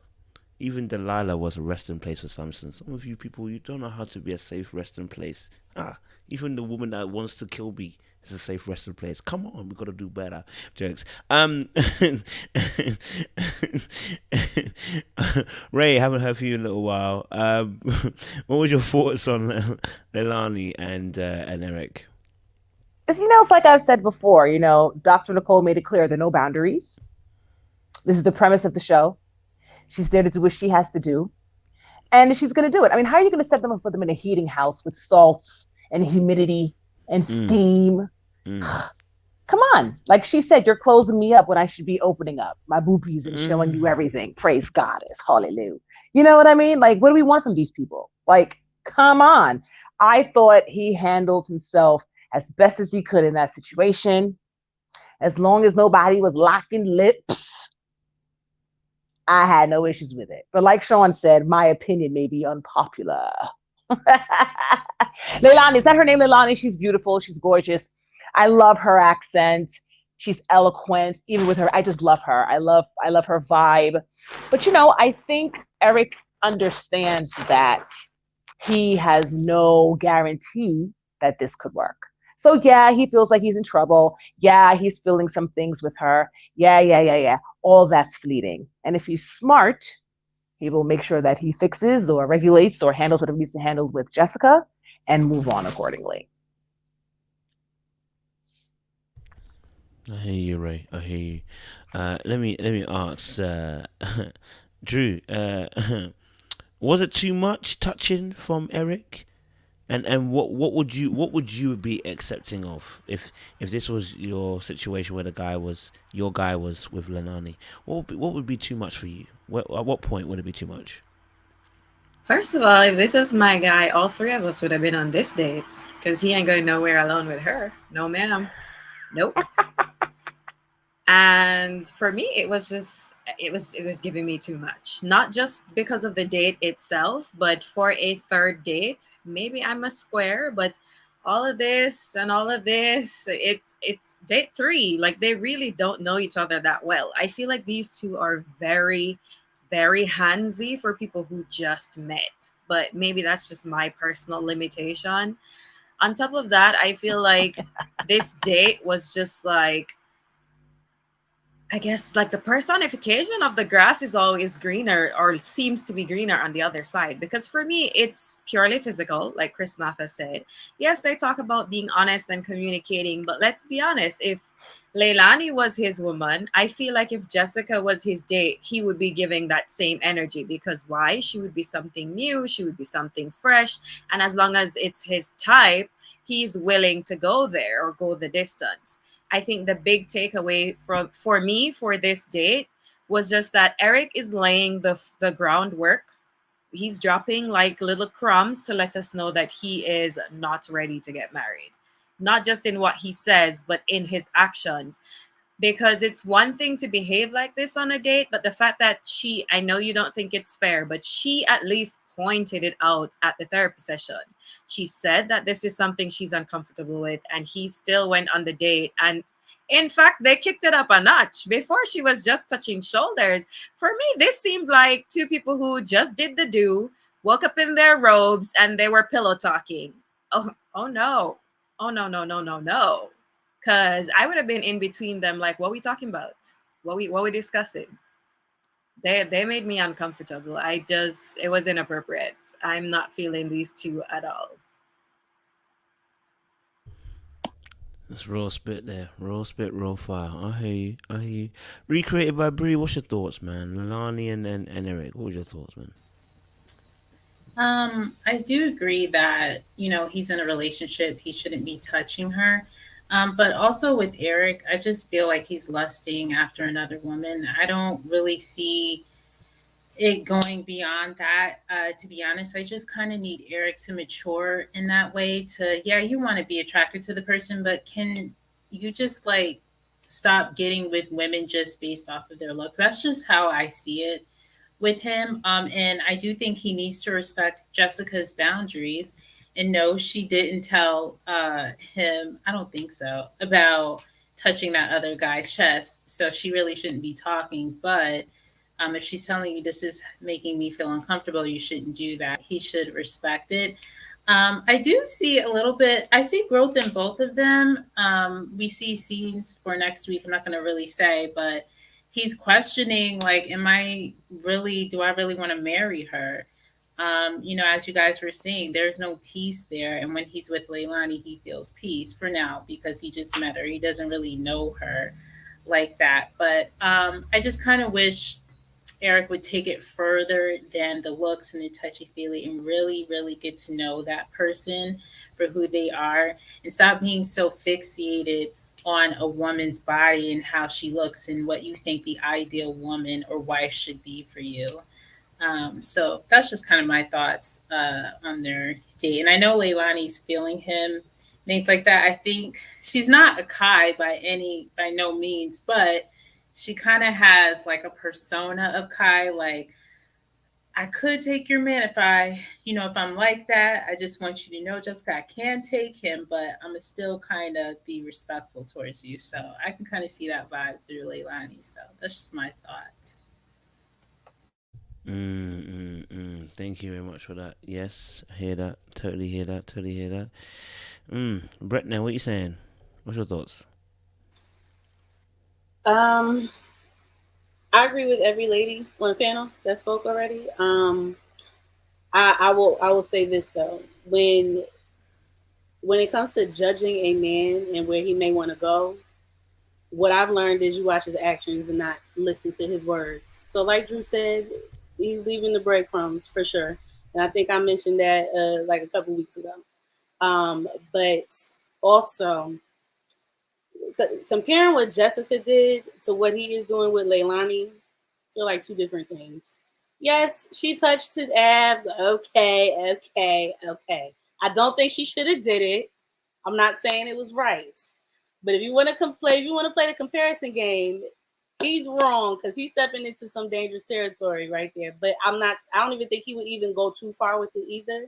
But it's just doing too much because Jessica is going to see this. And whether Dr. Nicole said there are no boundaries, what about the boundaries Jessica gave you? You, as a person in a relationship, you respect the boundaries of your partner, right? If you respect them, you're not going to cross those lines because you know it's going to hurt them.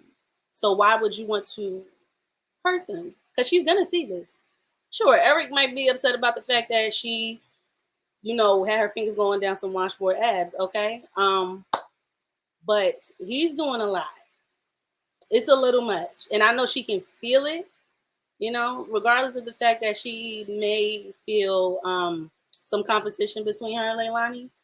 But, as a woman, sometimes for good reason. You can already tell some women and who they are to be before you actually see them in action. So, but yeah, I think Eric was doing a little too much, but, I guess he was showing some restraint. But I still don't think he should have been falling for it in the first place. Out of respect for Jessica. That's where I'm looking at it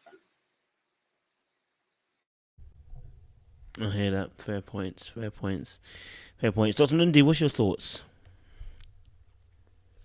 So Brittany definitely was in my head with some of this because just because Dr. Nicole, said there's no boundaries, that doesn't mean you have to go with that. You can still have boundaries in place concerning the situation. You can easily go on a date, have fun, good conversation, but when those hands get involved, that's when it's a problem. And Eric even said like he has a problem with temptation. So when you have a problem with temptation, don't put yourself in situations or allow yourself to be in situations that other people might put you in that may lead to temptation. you know, patting her on her boobs and snuggling up with her in the sand and the salt. That's how Darian got caught. So it's like either you gonna learn from other people or you gonna fall for the same trap. Which one we gonna do? Even though Jessica was not right either, because you know what she was doing on her dates, touching, you know, Buddy's 6-pack of abs. No, ma'am, you can't do that. Eric, no, sir, you can't do that. Neither one should be doing that. And if you're doing it, that means you're both disrespecting each other. But for Eric, yours is going even further, and it needs to be a cutoff point. And he knows it too, because he said it. He was like, oh, what am I doing? When you got to tell yourself that, you already know it's some trouble. Trouble. Like, that's some trouble, sir. So, you know, that right there, that's not going to work. So he need to go ahead and just stop where he's at, cut it off. And hopefully if he do cut it off and Dr. Nicole jump up and say, well, you know, you need to provide closure, I pray we don't see a part 2 on the TV screen. That is my prayer and my hope. So that's dangerous territory. That's a very dangerous territory. You don't want to be laying in the bosom of Delilah. That's for sure. You don't want to do it, because then your hair get cut off and your eyes get gouged out. So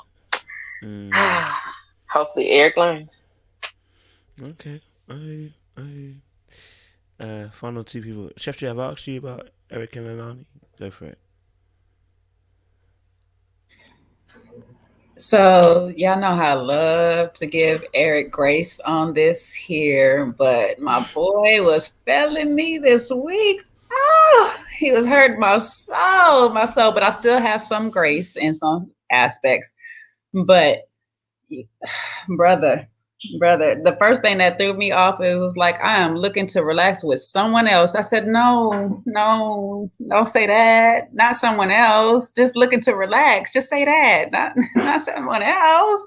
You killing me, bro. I'm trying to be here for you. I'm trying to hold you down, but you killing me and stuff. And then the little pat on the chest, of course, you know, you was doing a little much. You didn't just try to rub it, but you had a padded clothes and all this stuff like that, you know. But we also know them two like the tit for tat. And so it's an issue, you know, they just both like to keep going back and forth with each other and the one up. And see, we're seeing the one up on live camera right now, and that's the problem. Or whatnot, you know, Jess is doing what she's doing on her dates, you know, to get her little advance on, and he's doing what he's doing to, you know, combat that or whatnot.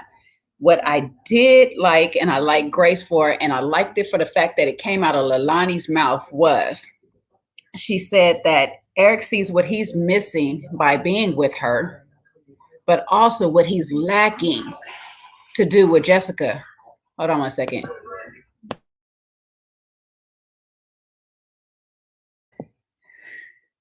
What he's lacking to do with Jessica. Sorry about that. Or whatnot. So it's just like, you know, he's not just sitting here doing a Darian and just telling Leilani what she wants to hear or just getting a certain thing out of it. He is totally expressing what he's not doing to his current relationship or whatnot. What I come to find is both of them have not created a safe space for each other or whatnot. And I had wrote it in my notes or whatnot. Jessica complains that Eric is not open enough for her. So that means that she hasn't created a safe space for him to feel that way or whatnot. Now, Sean may be open regularly or whatnot, but we know that because of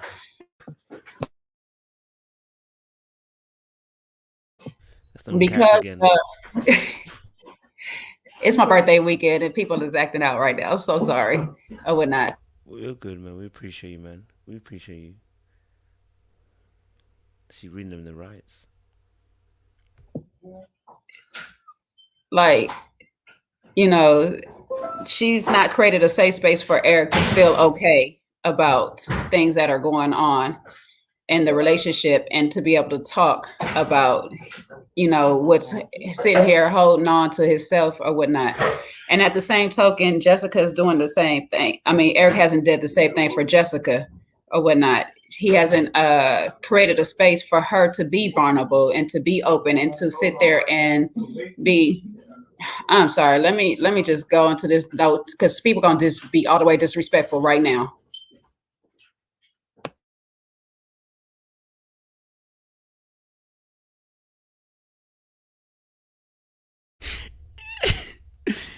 Yo, Chef J is killing me, bro. These cats. Okay. I'm sorry, Jay is not having it today. That's all I had to say. Yo, I'm sorry. The gods won't let me. The petty gods is on tonight. It's on. The petty gods. They are on tonight. Okay. I'm trying to be there.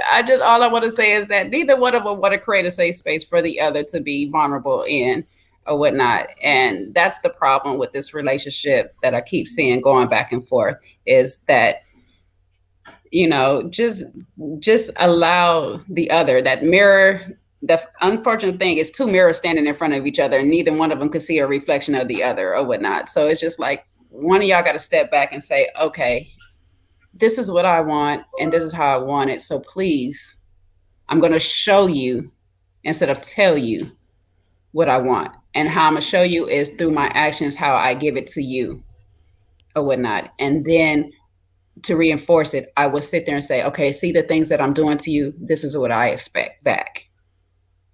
And vice versa. And that's the only thing I could say for these two, because, you know, they just keep going tit for tat, tit for tat. So if somebody shows the good tit for tat and say, hey, I'm being understanding in this particular moment. I understand that you did what you did, but I'm going to change this direction and I'm going to take the high road on it. And I'm going to do something different. And let's move forward in this direction. You know, I still have hope for them. I think through counseling that they'll be okay or whatnot. They just got to learn how to communicate with each other better. And that's all I'm going to say with that. And I got to get these things together in my background. Sorry, y'all. Hey, nothing wrong with that, man. We appreciate you, Chef J. Happy birthday, baby. I'm gonna let Sean close us out, innit? You know what I mean? We've gone past our 3-hour mark now. So I'm going to let Sean close us out, all right? Sean, hit that with your final point. And then brought that benediction. You know what I'm saying? Okay, so lastly, on this whole Jess and Eric situation with Leilani, Jess is out here in whole emotional affairs, swooning and crooning with her date Sean, straddling picnic tables and carrying on. So, and we know the emotional connection is worse than the physical. So that's that, right? We're on this show. This show is to date and get to know different people. I'm standing with my good brother, Eric. He was getting to know Leilani, and they did a good job in that. And listen, she's the salt of the earth, right? So I'm loving it. And she's giving him a different side of things. And on a serious note, I just like the progression, right? Because Eric talked about, you know, how he asked probing questions, and we got to see how that played out with Leilani. And she was asking the questions. She was answering the questions, rather, right? He asked her, what did you learn from your past relationship? All great questions. And she was firing back the answers naturally. And, you know, I think that they presented him with a different side, a different type of femininity, right? Jessica is a very feminine, very beautiful woman. And so is Leilani. And I got to say, I'm not Eric, but if I had a choice, I don't know. I might be in the same boat with that brother, because she, you know, was nice, subtle, listen, ask questions, very catering, you know, that, you know, reassuring touch. Ladies, if you're watching her, that's the way to win a man over. She did everything slight to cook him a good meal for all the things that we really like to have in our woman. Obviously, there's a little bit more to that, and we haven't seen her full character, but from what she displayed, I'd be buying whatever she's selling. Sorry. But in conclusion, for all the couples, I like the progress with Eric and Jessica. I think they really laid some things out. I think we really got a chance to see the depth that he was talking about, that he's looking for from her. I think it's, only from here where those two are going to go. But just like Dr. Nicole, she was firing on all cylinders this episode, giving some sound advice about how to heal, how to work through challenges in their relationship. So let's see where they go. I don't know. I think Eric said a lot of, things that would give me some road signs that they might not be, ending up together. That's the theme of the night for me. It's, are we paying attention to the road signs? Are we paying attention? Are we ignoring them? If the road sign says slow down, are we putting our foot on the gas? LaRhonda and Sean, I think the road sign is telling you to make a U-turn and go in different directions. I think we might have a 4-way collision on our hands. I'm sorry. Just my thoughts, my opinion. I might be wrong. Could they work out together? Sure, but there needs to be a lot of things adjusted and healed before they could be in a healthy relationship together. Thank God. And I think there's a season for everything. And I think for Alexia and Darian, the season is over. The road sign is, the road is closed. No construction. The road is closed. It's not being rebuilt. It's done. It's not a stop sign. The road is closed. The road is closed. There's no road beyond here. There's 2 different paths for each of you away from each other. I'm sending healing her way to Alexia. We want you to heal. We love you. We're sorry. And we hope that you heal from this situation and take away any learning lessons that there are for you to take. And I think that covers all 3 couples. Right. So back to you, Coach. Yes, sir. Thank you very much for the benediction there as well. Listen, because we've gone past our time, guys, we're going to hop off. But it's been a good conversation. Again, thank you very much for being open and honest and sharing your heart as well today, because I think the conversation needed that, to bring some healing to some people. So thank you again. Listen, guys, we'll be here next Thursday for Married at First Sight. Just to let you know now, guys, the Kai interview is back on. You feel me? We got a date, yeah. So it's a Thursday, 26th. Okay, I'll tell you the exact time when I release the poster for you guys. So we got that one laid out, and then we got the Alexia interview also a few days after on the 30th of August. Yeah, you see, I have not failed you guys. You understand? I haven't failed you guys. You understand? So you're gonna have Kai, and then you're gonna have Alexia. You feel me? It's gonna get spicy. You feel me? Yeah. So we're gonna bring some heat to you guys. But before then, we'll have a panel Married at First Sight on Thursday night. So join us again there. It's been good. All right. You lot have been very entertaining in the chat. You know what I'm saying? And yeah, we appreciate you guys so much. All right. Keep being supportive as you are. Share, like, subscribe as always. We're gonna appreciate. We're gonna love you and leave you guys. All right.